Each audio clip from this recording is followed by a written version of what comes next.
તમારા બધાનું ખૂબ ખૂબ સ્વાગત છે ઇસ્કોન કુલાઈ મેંગલોર તરફથી ભગવદ્ ગીતાના ચાલી રહેલા લેવલ 2 ના સેશનની અંદર. ખૂબ સરસ અધ્યાય છે આજનો અને સમજવા માટે પણ ખૂબ જરૂરી છે. हरे कृष्ण प्रभु जी दंडवत प्रणाम। કૃષ્ણ દંડવત પ્રણામ. ખૂબ મહત્વનો हरे અધ્યાય છે कृष्ण આજનો. प्रभु जी दंडवत प्रणाम। હરે કૃષ્ણ માતા. हरे कृष्ण प्रभु जी दंडवत प्रणाम। હરે કૃષ્ણ દંડવત પ્રણામ સર્વને. તો આપણો સમય પણ થઈ ગયો છે. શ્રી શ્રી રાધા ગોવિંદજીના ચરણોમાં વંદન કરી ગુરુ મહારાજના આશીર્વાદની સાથે મંગળતાની કામના કરીએ અને આજના અધ્યાયની શરૂઆત કરીએ. ઓમ અજ્ઞાનતિમિરાન્ધસ્ય જ્ઞાનાંજનશલાકયા ચક્ષુરુન્મિલિतं येन તસ્मै શ્રી ગુરુવે નમઃ. શ્રી ચૈતન્ય મનોભીષ્ટં સ્થાપિतं येन भूतले स्वयं रूप कदा मह्यं ददाति स्वपदान्तिकम्. वन्देऽहं श्रीगुरु श्रीयुतपतिकमलं श्रीगुरुन् वैष्णवांश्च श्रीरूपं साग्रजातं सगणरघुनाथान्वितं तं सजीवं साद्वैतं सावधूतं परिजनसहितं श्रीकृष्णचैतन्यदेवं श्रीराधान् कृष्णपादान् सगणललिता श्रीविशाखान्वितंश्च हे कृष्ण करुणा सिंधु दीनबंधो जगतपते गोपेश गोपिका कांत राधाकांत नमोस्तुते. तप्त कांचन गौरांगी श्री राधे वृंदावनेश्वरी वृषभानुसुते देवी प्रणमामि हरिप्रिये. वाञ्छाकल्पतरुभ्यश्च कृपा सिन्धुभ्य एव च पतितानां पावनेभ्यो वैष्णवेभ्यो नमो नमः. नमो विष्णुपादाय कृष्णपृष्ठाय भूतले श्रीमते भक्तिवेदान्त स्वामिनिति नामिने नमस्ते सारस्वते देवे गौरवाणी प्रचारिणे निर्विशेष शून्यवादी पाश्चात्यदेशतारिणे जय श्री कृष्ण चैतन्य प्रभु नित्यानंद श्री अद्वैत गदाधर श्रीवासादि गौर भक्त वृंद. हरे कृष्ण कृष्ण कृष्ण हरे हरे हरे राम राम राम हरे हरे. हरे कृष्ण सर्वने दंडवत प्रणाम. આજનો અધ્યાય મહત્વનો શું કામ છે ખબર છે કોઈને? અધ્યાય 8 આ મહત્વનો શું કામ છે? હવેથી જેમ જેમ આપણે આગળ વધતા જશું ને એમ એમ થોડું ઊંડું જ્ઞાન મળતું જશે. હવેથી આપણને થોડુંક થોડુંક એવું લાગશે કે આ થોડું વધારે પ્રેશર આપે છે મગજ ઉપર એવું લાગશે આપણને, પણ જો સમજી જશું ને તો જીવન સરળ થઈ જશે. છઠ્ઠા અધ્યાયમાં આપણે જ્ઞાન પ્રાપ્ત કર્યું કે મન ચંચળ છે, મનને કેમ કંટ્રોલ કરવું ભગવાને જ્ઞાન આપ્યું. અને ગઈકાલનો અધ્યાય પણ મહત્વનો હતો. આઠમો અધ્યાય એટલા માટે મહત્વનો છે કે જન્મ લઈને આપણે આવીએ તો છીએ, પણ નેક્સ્ટ બર્થ કેવી રીતે પ્રાપ્ત થાય છે એનું વિસ્તૃત વર્ણન અહીંયા મળી જાય છે આપણને. એટલે આપણે કહીએ ને કે લાસ્ટ ટાઈમ આપણે ચર્ચા કરતા હતા કે ભાઈ ગરુડ પુરાણ વાંચીએ તો ખબર પડે. તો ગરુડ પુરાણની અંદર એ જર્ની ખબર પડે છે કે તમે કર્મ જે કરેલા છે એના અનુસાર તમને કેવું રિઝલ્ટ મળે છે. અને અહીંયા વિસ્તૃતલી ખબર પડે છે કે તમારા કર્મ અનુસાર રિઝલ્ટ તો તમને મળવાનું જ છે. તમે નહીં માગો તો પણ તમને મળશે, પણ તમારા જ હાથમાં છે કે તમારે નેક્સ્ટ જન્મ કયો લેવો છે. આ એ અધ્યાય છે, બહુ મહત્વનો અધ્યાય છે. અને પરમાત્માની પ્રાપ્તિ એટલે કે આપણે નિશ્ચિત કરી શકીએ છીએ આપણે ફરી પાછો ભૌતિક જગતમાં આવવું છે કે સીધું ગોલોક વૃંદાવન વયું જવું છે. આ ડિસિઝન આપણા હાથમાં ભગવાને કહીએ ને આંશિક સ્વતંત્રતા આપી છે, જેના લીધે આપણે વિચાર કરી શકીએ છીએ ને એને અમલબજાવણી પણ કરી શકીએ છીએ. તો અર્જુનજી અહીંયા પ્રશ્નો પૂછશે, એના જવાબ પછી ભગવાન આપશે. અલગ અલગ પ્રશ્ન પૂછશે, કિમ બ્રહ્મ કિમ અધ્યાત્મ, બ્રહ્મ શું છે, જીવનો સ્વભાવ શું છે, આ બધું પૂછશે. ભગવાન એનો જવાબ આપશે. અને પછી ભગવાન એ પણ કહે છે કે ભાઈ મૃત્યુ સમયે જો તમે મારું સ્મરણ કરી લેશો તો તમને શું રિઝલ્ટ મળશે એ પણ ભગવાન અહીંયા કહેવાના છે. કે ઘણા બધા લોકોને એવું થાય કે કૃષ્ણની જ શું કામ ભક્તિ કરે છે અથવા તો કૃષ્ણને જ શું કામ સ્મરણ કરે છે. તો અહીંયા હવે આપણને ક્લિયર થઈ જશે કે કૃષ્ણનું સ્મરણ કરવાથી ગતિ કેવી થાય છે. આગળ વધશું તો યોગ મિશ્ર ભક્તિ દ્વારા કૃષ્ણનું સ્મરણ એટલે કે યોગ એટલે કે જોડાણ. ભક્તિ દ્વારા ભગવાનની સાથે કેવી રીતે આપણે પોતાને સંકળાવી શકીએ છીએ. પછી ધીરે ધીરે ધીરે ધીરે આપણામાં શુદ્ધતા આવે. જેમાં આપણે જપા કરીએ, ક્લાસ ભરીએ, રીડિંગ કરીએ, ભગવાનને સેન્ટરમાં મૂકીને કર્મ કરવાનો પ્રયત્ન કરે તો ધીરે ધીરે આપણું શુદ્ધિકરણ થાય કાયિક, વાચિક, માનસિક અલગ અલગ માર્ગથી. અને જ્યારે શુદ્ધ ભક્ત બની જઈએ ત્યારે શુદ્ધ ભક્તની કેટેગરી કોને કહેવાય, કેવી રીતે ભગવાનનું સ્મરણ કરે છે, એ જ્યારે જ્ઞાન પ્રાપ્ત થાય છે તો એની સાથે હવે ભગવાન એનાથી આગળનું જ્ઞાન આપે છે કે ભાઈ આ એક્ઝેક્ટલી છે શું, તમે જ્યાં જન્મ લીધેલો છે એ છે શું, તો કે ભૌતિક વિશ્વ. તો આપણે જવાનું ક્યાં છે તો કે આધ્યાત્મિક જગતમાં. ક્યાં આવ્યું છે તો ભગવાન એ જ સમજાવશે આપણને. એટલે કે અહીંયા આપણને ઇન શોર્ટમાં આખા બ્રહ્માંડના દર્શન કરાવવાના છે ભગવાન. ગોલોક વૃંદાવન ક્યાં છે, વૈકુંઠ ધામ ક્યાં છે, ભૌતિક જગતની અંદર કેટલા લોક છે, કયા કયા લોક છે, કેવી રીતે જન્મ પ્રાપ્ત થાય છે, આ તમામ પ્રકારનું જ્ઞાન ભગવાન આપણને અહીંયા આપશે. અને જ્યારે આનું જ્ઞાન મળી જશે તો આપણને ખબર પડશે કે આ જેટલા પણ લોક છે આ બધા લોકમાં દુઃખ તો આવવાનું જ છે, કારણ કે ભૌતિક જગત છે અને દુઃખાલય એમ કીધું છે, એ સમજાવશે આપણને ભગવાન આગળ. અને લાસ્ટમાં આપણને કૃષ્ણની પ્રાપ્તિ માટે શુદ્ધ ભક્તિની સર્વોપરિતા, કે આપણને જો કહીએ ને કે ભાઈ જન્મ મૃત્યુ જરા વ્યાધિના ચક્રમાંથી છૂટવું હોય, બંધનમાંથી છૂટવું હોય તો એની માટે ભક્તિ જરૂરી છે. અને શુદ્ધ ભક્તિ જ્યાં સુધી નહીં થાય ત્યાં સુધી આપણે કૃષ્ણ પ્રાપ્તિ નહીં થઈ શકે. એટલે કે ગોલોક વૃંદાવન ત્યાં સુધી નહીં જઈ શકે. અત્યાર સુધી આપણે ખાલી વાતો કરતા હતા, કોઈ ગુજરી જાય, કોઈ દેહ ત્યાગ કરી નાખે તો આપણે એમ કહેતા હતા કે ભાઈ વૈકુંઠમાં ગયા. કોઈ લોકો કે કૈલાસવાસી, કોઈ લોકો કે વૈકુંઠમાં ગયા છે ને, શ્રીજી ચરણ પામ્યા, એવી રીતે કહે છે. પણ એ જાણવું જરૂરી છે કે કર્મ ખાલી કામ નથી આવતા, એની સાથે ઘણી બધી બાબતો છે જે આપણે જીવનમાં ધ્યાન રાખવા જેવી છે. શરૂઆત કરીએ વધારે સમય ન લેતા. અર્જુન ઉવાચ કિત્તદ્ બ્રહ્મ કિમ અધ્યાત્મમ કિમ કર્મ પુરુષોત્તમ અધિભૂતમ ચ કિમ પ્રોક્તમ અધિદૈવમ કિમ ઉચ્યતે. અર્જુને પૂછા કરી છે, એટલે અર્જુનજી પૂછી રહ્યા છે કે હે ભગવાન, હે પુરુષોત્તમ, બ્રહ્મ શું છે? જો અહીંયા બ્રહ્મ અલગ અલગ સંબોધન થાય છે. બ્રહ્મ એટલે ક્યાંક બ્રહ્માજી પણ છે, બ્રહ્મ એટલે જીવ પણ છે ને. બ્રહ્મ એટલે જીવ અને પરબ્રહ્મ એટલે ભગવાન. તો આ પણ સમજવું જરૂરી છે. બ્રહ્મ એટલે અલગ અલગ જગ્યાએ અલગ અલગ સંબોધન છે.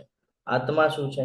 બીજા અધ્યાયમાં ખબર પડી ગઈ આપણને કે ભાઈ આ શરીર અને આત્મા બે અલગ અલગ.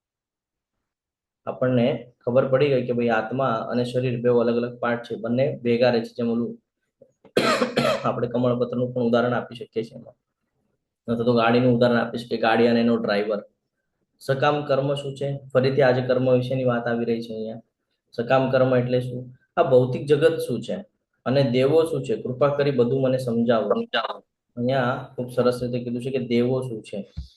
આપણને કન્ફ્યુઝન થાય ને, આપણે બધાને ભગવાન તરીકે સંબોધન કરીએ ત્યારે કે આપણને બીજા જ અધ્યાયમાં જ્ઞાન મળ્યું બ્રહ્મ, પરમાત્મા અને ભગવાન. તો 6 ઐશ્વર્ય હોય જેની પાસે પૂર્ણ માત્રામાં, અને સૌથી વધારે એમની પાસે કહીએ ને કે કળાઓ છે, એટલે આપણે એમને ભગવાન કહીએ છીએ. બાકી બધા દેવી દેવતા શું છે આજે આપણને થોડું ઘણું સમજાશે. અને બાકી જેમ જેમ આપણે આગળ વધશું 10મો અધ્યાય, 11મો અધ્યાયમાં આપણને વિસ્તૃતમાં ભગવાન જ્ઞાન આપશે કે એક્ઝેક્ટલી સમજવાનું શું છે આ ભૌતિક અને આધ્યાત્મિક જગતમાં. આપણે એટલું જ નહીં, આગળ હજી પૂછે છે અધિયજ્ઞમ કથમ ગોત્રમ દેહેસ્મિન મધુસૂદન પ્રયાણ કાલે ચ કથમ જ્ઞેયો અસી નિયતાત્મભી. હે મધુસૂદન, યજ્ઞના સ્વામી કોણ છે? યજ્ઞ અલગ અલગ પ્રકારે થાય છે ને. આપણે જપ કરીએ છીએ એને પણ યજ્ઞ કહીએ છીએ, હવન પૂજા વિધિ કરે એને પણ યજ્ઞ કહીએ છીએ. તો અહીંયા એક શ્લોક આપણને તરત યાદ આવવો જોઈએ જ્યારે યજ્ઞના સ્વામી કે ત્યારે. કયો? 5મા અધ્યાયનો કયો શ્લોક છે? ભોક્તારમ યજ્ઞ તપસા સર્વલોક મહેશ્વર છે ને. અને તેઓ શરીરમાં કેવી રીતે રહે છે? યજ્ઞના સ્વામી કોણ છે અને તેઓ શરીરમાં કેવી રીતે રહે છે? વળી ભક્તિમાં પરોવાયેલા મનુષ્યો અંતકાળે આપણે કેવી રીતે જાણી શકીએ? કે છે જે વ્યક્તિ કન્ટિન્યુઅસ તમારી ભક્તિ કરે છે, જે તમારું સ્મરણ કરતો હોય, એ અંત સમયમાં તમને કેવી રીતે યાદ કરી શકે? તો એટલા બધા પ્રશ્નો પૂછેલા છે અને ભગવાન ખૂબ સરસ રીતે જવાબ આપે છે. જરા મરણ મોક્ષાય મામાશ્રિત્ય યતન્તિ યે તે બ્રહ્મ તદ્વિદુ કૃષ્ણમ અધ્યાત્મમ કર્મ ચાખિલમ સાધિભૂતાદિદૈવં મામ સાધિયજ્ઞમ ચ યે વિદુઃ પ્રયાણકાલે પ્રયાણકાલે પિચમામ તે વિદુર્યુક્ત ચેતસઃ. ખૂબ જ સમજવા જેવી બાબત છે આ. ભગવાન એટલું સરસ રીતે આપણને સમજાવે છે કે બ્રહ્મ એટલે આત્મા. અહીંયા બ્રહ્મનો ઉલ્લેખ આત્મા તરીકે થયો છે. બ્રહ્મ એટલે આત્મા, એટલે આપણી વાત થઈ રહી છે. જેને આપણે જીવ કહીએ છીએ, અવિનાશી અસ્તિત્વ છે, જેનું કોઈ દિવસે નાશ નથી થતો. કેવી રીતે ખબર પડી નાશ નથી થતો?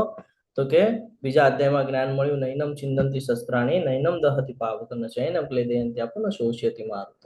ત્યાંથી જ્ઞાન મળ્યું કે ભાઈ આ આત્મા છે, આ અવિનાશી છે, આને કોઈ કાપી નથી શકતું શસ્ત્ર, બાળી નથી શકાતું, ભીંજવી નથી શકાતું, કે સૂકવી પણ નથી શકાતું, છે ને.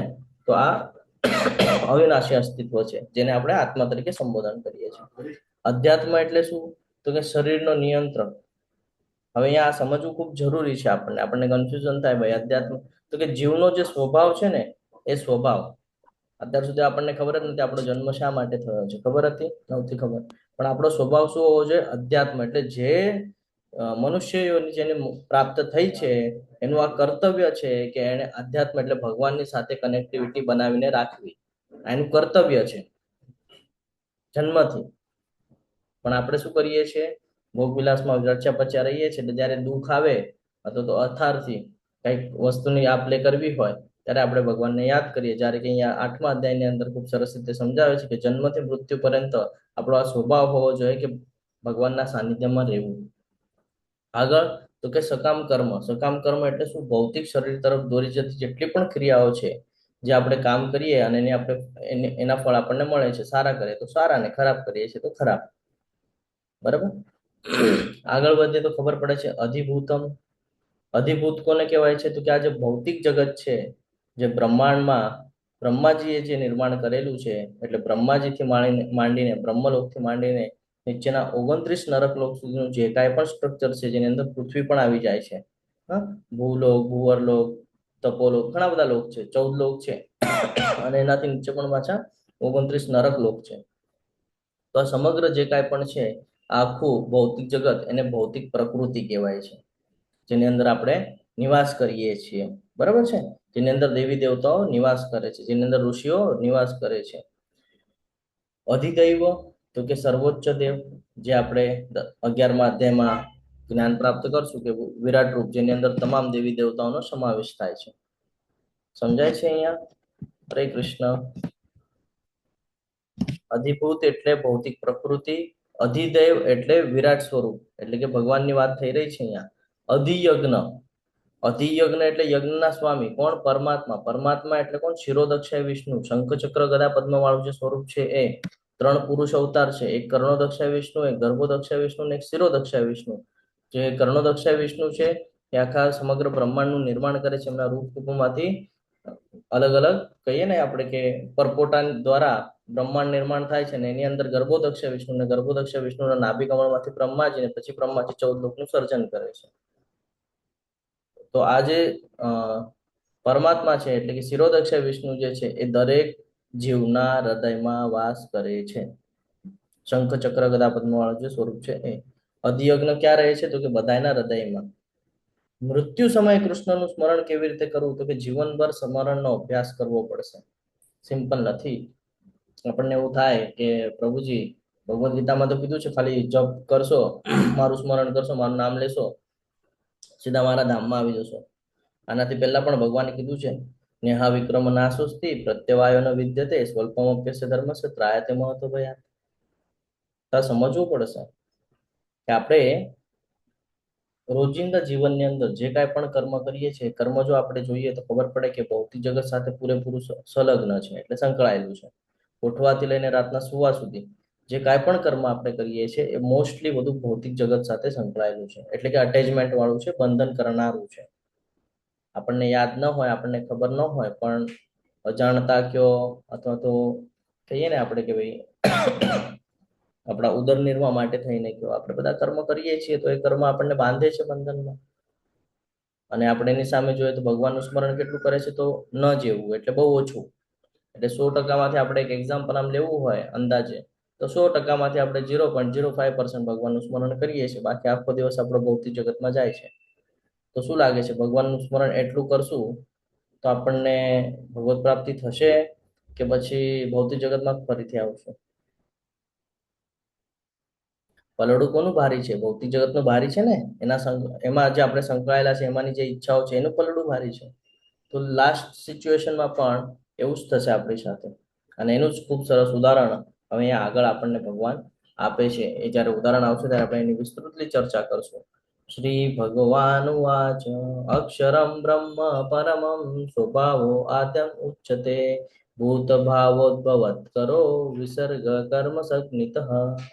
પૂર્ણ પુરુષોત્તમ પરમેશ્વરે કહ્યું કે અવિનાશી તથા દિવ્ય જીવને બ્રહ્મ કહે છે. અવિનાશી અને દિવ્ય જીવ, હવે આ સમજવું જરૂરી છે. અવિનાશી તો દરેક જીવ તો અવિનાશી છે જ, પરંતુ દિવ્ય એને કીધું છે જે ભગવાનની સાથે કનેક્ટિવિટી બનાવીને રાખે છે, કારણ કે એનું પતન નથી થતું એટલા માટે. અને તેના સનાતન સ્વભાવને અધ્યાત્મ અથવા તો આત્મા કહે છે.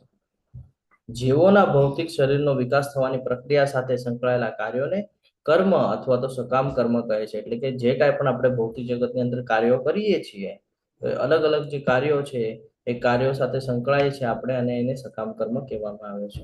આપણી જે વિકાસ થાય છે ને, જન્મ થાય ધીરે ધીરે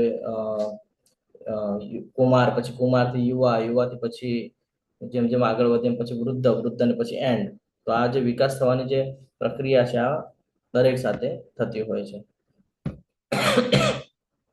આગળ કે છે ભગવાન, હે દેહધારીઓમાં શ્રેષ્ઠ, એટલે અર્જુનને સંબોધન કરે છે. દેહધારીઓમાં શ્રેષ્ઠ શું કામ શ્રેષ્ઠ કીધા છે?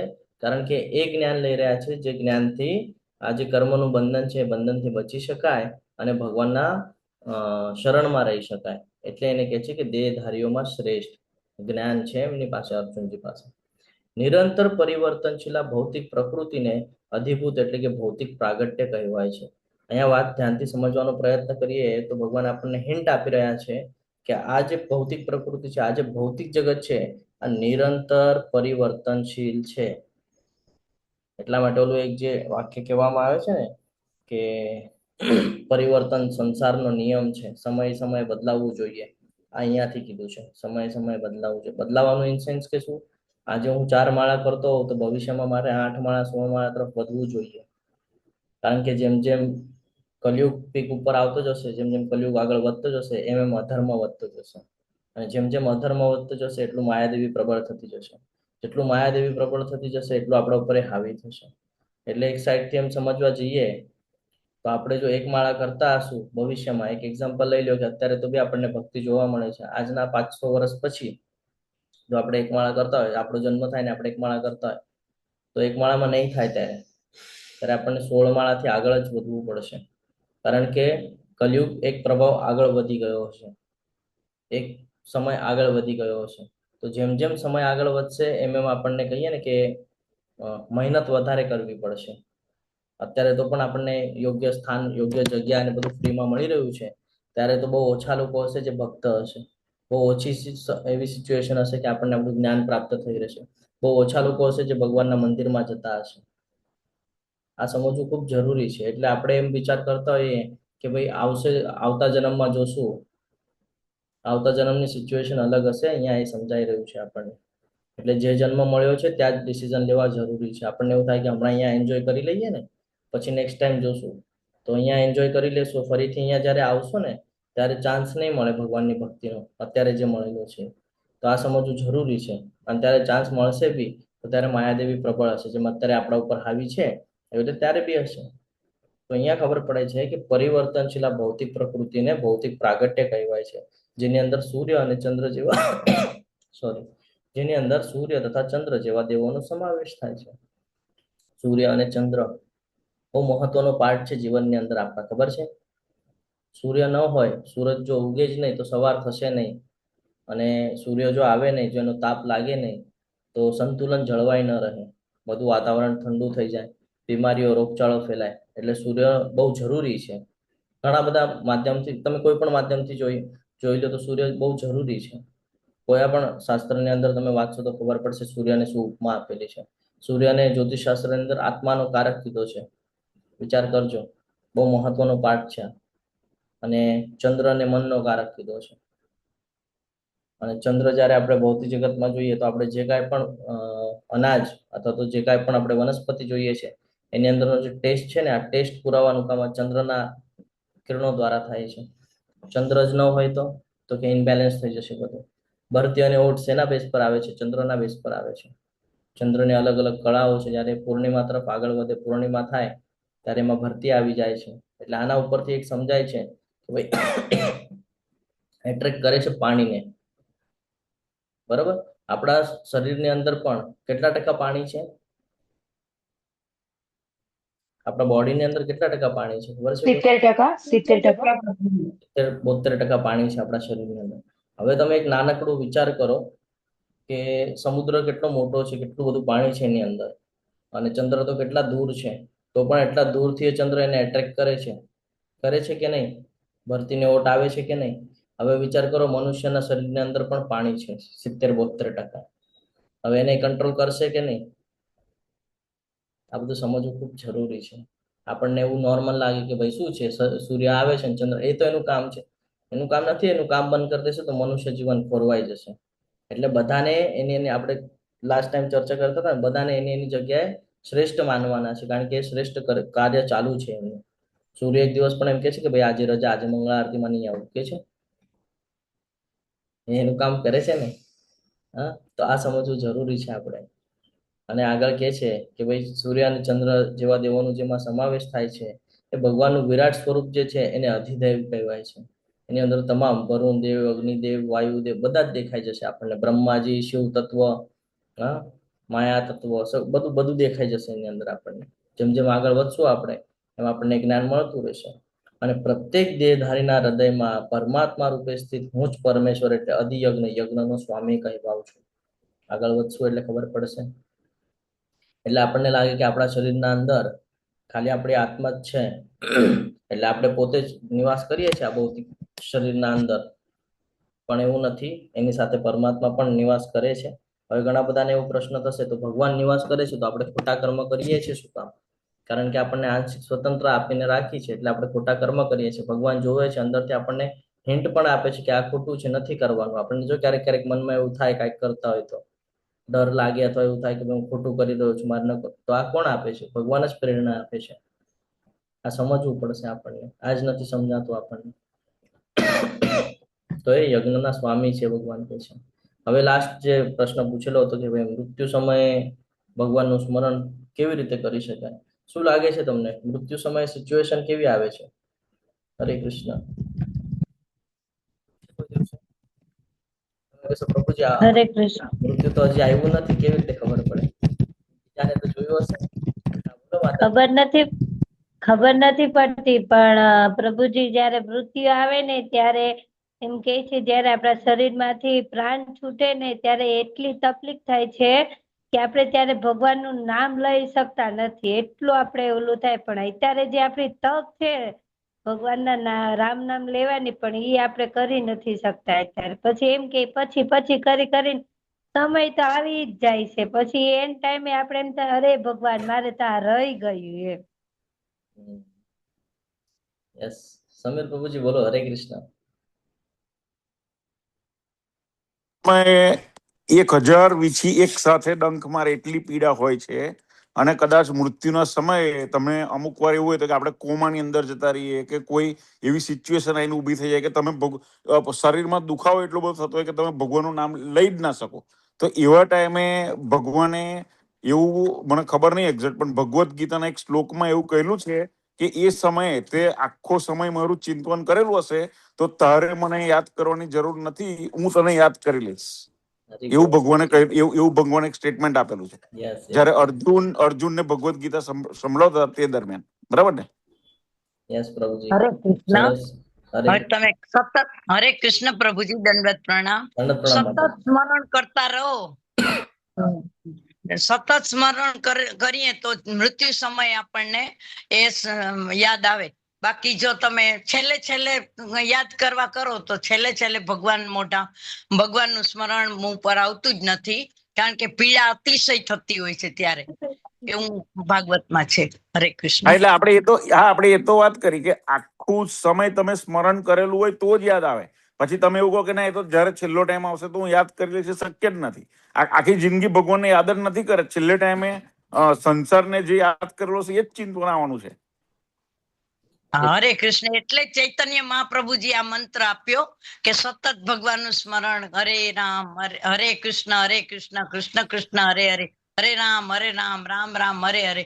એમાંથી રામનું નામ આવે તો પણ ઉદ્ધાર છે ને કૃષ્ણનું નામ આવે તો પણ ઉદ્ધાર. હરે કૃષ્ણ. હરે કૃષ્ણ. આ સમજવું ખૂબ જરૂરી છે. એની માટે એક સિચ્યુએશન મૂકી આપું છું. સમજો આપણા ઘરની અંદર કોઈ 80-90 વર્ષનું વૃદ્ધ વ્યક્તિ છે, બરાબર. હવે એ સિચ્યુએશનમાં આપણી કાં તો વાચા ન ચાલતી હોય, કાં દેખાતું ન હોય, કાં સંભળાતું ન હોય, આવી બધી સિચ્યુએશન હોય. શરીરના કોઈ પાર્ટ્સ છે એ કમકુવત થઈ ગયા હોય, પ્રોપરલી વર્કઆઉટ થતું હોય નહીં, ખાવાનું ખાઈએ તો પણ પચન થતું હોય નહીં. આવી બધી સિચ્યુએશન જ્યારે આપણી ચાલતી હોય ત્યારે આપણા જે આપતા સૌકીઓ છે, જેની સાથે આપણે જીવન વ્યતીત કરેલું છે, એ લોકોને એક જ ચિંતા હોય. શું ચિંતા હોય ખબર છે? કે આણે જે કમાવીને રાખ્યું છે ને એ આપણને ક્યારે મળે. હું તમારી સાથે રિયાલિટીની ચર્ચા કરું છું કે શું એક્ઝેક્ટલી થાય છે. અને આ જ ચિંતામાં ને ચિંતામાં સામેવાળો વ્યક્તિ જે બીમાર ન હોય તો પણ એ બીમાર થઈ જાય છે ને એને સીધું હોસ્પિટલ ભેગું કરવું પડે. હવે જ્યારે એ વ્યક્તિ હોસ્પિટલમાં જાય છે તો ત્યાં પણ પાછા આપતા સૌકી આજુબાજુ મંડરાયેલા હોય. એ લોકોની ચર્ચા શું ચાલતી હોય? દેખાવા માટે બતાડતા હોય કે ભાઈ અમે તમારું ધ્યાન રાખીએ છીએ, પણ અંદરથી ચર્ચા શું ચાલતી હોય કે ક્યારે જાય. કેમ? ભાઈ એના પ્રોપર્ટીમાં ઇન્ટરેસ્ટ છે, એનામાં ઇન્ટરેસ્ટ નથી. હવે આ જ બધી સિચ્યુએશન જ્યારે પોતાના આંખોની સામે જોવે, સમજાય તો એને પણ ને કે ભાઈ આ લોકોના અંદરની શું મનોવૃત્તિ છે. તો જ્યારે આ બધું જોવે છે તો એ પણ ચિંતન કરવા માંડે છે. શું? ધ્યાયતો વિષયાન પુંસ. વિચાર વિનિમય ચાલુ થઈ ગયા. એના ભગવાન રહી ગયા એક બાજુ. હવે વિચાર ચાલુ થઈ રહ્યા છે કે ભાઈ મેં તો આટલું કમાવ્યું, મેં આની માટે આટલું કર્યું, એની માટે આટલું કર્યું, તો પણ હવે આ લોકો આવી રીતે વર્તન કરે છે. હવે આ બધી સિચ્યુએશનની સાથે જ્યારે એનો અંતિમ સમય આવે છે, મૃત્યુ મુખે થાય છે, તો હરણવાળી કથા યાદ કરવાની છે, જળ ભરતવાળી, કે એની અંદર અંતિમ સમયમાં જેનું સ્મરણ થઈ જાય છે એવું પછી આગળ સ્ટ્રક્ચર તૈયાર થાય છે. સમજાઈ ગયું? એટલા માટે હંમેશા ધ્યાનમાં રાખવાનું છે કે આપણું ફ્યુચર શું હશે આપણને ખબર નથી, ક્યારે અંતિમ સમય આવશે આપણને ખબર નથી. તો એટલા માટે અહીંયા કીધેલું છે કે કન્ટિન્યુઅસ જો આપણે ભગવાનનું સ્મરણ કરતા રહીશું તો અંતિમ સમય એવો આવશે. હવે હું તમને હજી એક એક્ઝામ્પલ આપું. અંતિમ સમય એવો આવશે કે જ્યારે ભગવાનનું સ્મરણ ભગવાન પોતે કરાવી લે છે. એક એક્ઝામ્પલ આપું છું. એસી ભક્તિ વેદાંત સ્વામી શ્રીલા પ્રભુપાદજી, જે આ ઇસ્કોનના સ્થાપક આચાર્ય. તમે આજે પણ યુટ્યુબ ઉપર જાઓ અને એમનો લાસ્ટ વિડીયો જે જુઓ કે એમનો લાસ્ટ સમય, આખું જીવન એમણે જે એમનું જીવન ચરિત્ર જોજો તમે, ખબર પડશે તમને. આખું જીવન એમણે ભગવાનમાં સમર્પિત કરી દીધું, આખું જીવન. અને એનું રિઝલ્ટ આપણને લાઈવમાં જોવા મળે છે કે જ્યારે લાસ્ટ સમય એમનો આવે છે ત્યારે પણ એ ભાગવતમ કહી રહ્યા છે, ભાગવતમને ટ્રાન્સલેટ કરી રહ્યા છે. આ ભગવાન છે. તમે આખું જીવન એની માટે સમર્પિત કરી દીધું ને, તો અંતિમ સમયમાં એવી સિચ્યુએશન કરી દેશે કે આજુબાજુ બધા ભક્તો છે અને સાંભળી રહ્યા છે.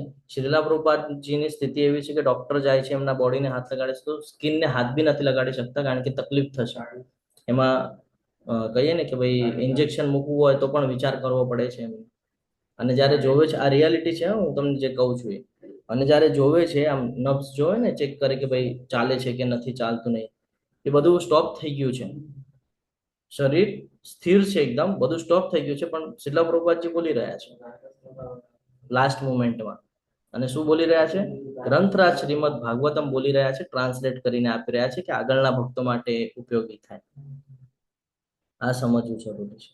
તો આ શ્લોક એની માટે છે કે ભાઈ આખું જીવન, હવે અડધું જીવન તો આપણું વયું ગયું છે, હવે અડધું જીવન આપણું બચેલું છે. જો આ અડધા જીવનમાં પણ જો આપણે ભગવાનનું સ્મરણ જો ચાલુ કરશું ડેલી રૂટીનમાં, રોજ સવારે ઉઠીને, જો સવારે મંગળા આરતી થાય છે 4:30 વાગે, તમને એની લિંક ગ્રુપમાં શેર થઈ જશે. સવારે મંગળા આરતી રોજ સવારે ટ્રાય કરવાનું છે મંગળા આરતીમાં જોડાવાનું. એના પછી તરત જ જપા સેશન થાય છે, એટલે કે 16 માળા જપ થાય છે. આપણને જેટલી કરવી હોય એટલી કરી શકાય. એક કરવી હોય તો એક, બે, કોઈની ઈચ્છા થાય તો બે પણ કરે. પણ જે લોકો દીક્ષિત ભક્તો છે એ લોકોને નિયમ છે, એટલે એ લોકોને 16 કરવી પડે છે. તો કયા પણ સમયે તમે જોઈન્ટ થઈ શકો. મંગળા આરતી થાય છે, તુલસી આરતી થાય છે, નરસિંહ આરતી થાય છે. તો આ બધું થાય છે સવારે. શું કામ સવારમાં સમય રાખ્યો છે બ્રહ્મ મુહૂર્તનો? કારણ કે સવારે આપણે ઉઠીએ ત્યારે જે આપણે યાદ કરી જઈએ છીએ ત્યારે બધું શાંત હોય, વાતાવરણ ને બધું શાંત હોય, આપણું મગજ શાંત હોય. એ સમયે જે આપણે યાદ કરીએ છીએ એ આપણા માઇન્ડમાં રહે છે અને આખો દિવસ આપણે એની કહીએ ને કે સ્મરણ કરતા રહીએ છીએ. તમે જો કોઈ ગીત સાંભળી જાઓ સવારે વહેલા ઉઠો અને તમે કોઈ ગીત આખો દિવસ તમને ખબર બી ન હોય, તમે કામ કરતા હો, તમે જે કાંઈ પણ પ્રવૃત્તિમાં હો ત્યાં તમે ગુણગુણ કરતા હો, અંદર ને અંદર ચાલુ હોય, તમારા માઇન્ડમાં મોઢામાંથી નીકળતું હોય. તો આ સમજવું જરૂરી છે. સવારમાં જે યાદ કરીએ છીએ ત્યારે એ જે પાવર છે એ બહુ મહત્વની છે સવારની. આ પાવર છે સવારની. ઘણા બધા લોકોને નહીં ખબર હોય. ઘણા બધા લોકોને એવું થશે કે આટલા સવારના ઉઠીને કરવાનું શું? તો આટલા સવારે ઉઠીને જપા કરવાના, ભગવાનનું સ્મરણ કરવાનું, પાછી ઊંઘ આવે તો સુઈ જવાનું. કારણ કે જે સવારના યાદ રહી જશે એ આખા દિવસમાં યાદ રહેશે, ને આખો દિવસ જે યાદ કરશો એ અંતિમ સમય સુધી યાદ રહેશે. બાકી કઈ યાદ રહેવાનું નથી. બાકી ભૂલાવાનું કામ ભગવાનનું છે. ક્યારેક ક્યારેક તો આપણે મહત્વના વિષય પણ ભૂલી જઈએ છીએ. ઇવન કાલે શું ખાધું છે એ આપણને યાદ રહેતું નથી, એ ભૂલી જઈએ છીએ, છે ને. તો અહીંયા ભગવાન ખૂબ સરસ રીતે સમજાવી રહ્યા છે કે લાસ્ટ સમયમાં ભગવાનનું સ્મરણ કરવું હશે તો ખૂબ પ્રેક્ટિસ કરવી પડશે. પાછો 6.35 વાળો શ્લોક, અભ્યાસેન ભગવંતે વૈરાગ્યને ચ ક્રિયતે, સતત પ્રયાસ કરવો પડશે ત્યારે પોસિબિલિટી બને છે, નહીં તો બનતી નથી. ઘણા બધા લોકોને એવું હોય કે ભાઈ છેલ્લો સમય આવશે ને ત્યારે કરશું. ત્યારે તો આપણી બોડી સ્ટ્રક્ચર જ એવું હોય છે કે ભાઈ ઉપયોગમાં જ નથી લઈ શકાતું, અને આપણું મગજ જે છે એ લગભગ કામ કરવાનું બંધ પડી જાય છે, યાદ નથી રહેતું આપણને. તો નામ લેવાનું તો બહુ દૂરની વાત છે.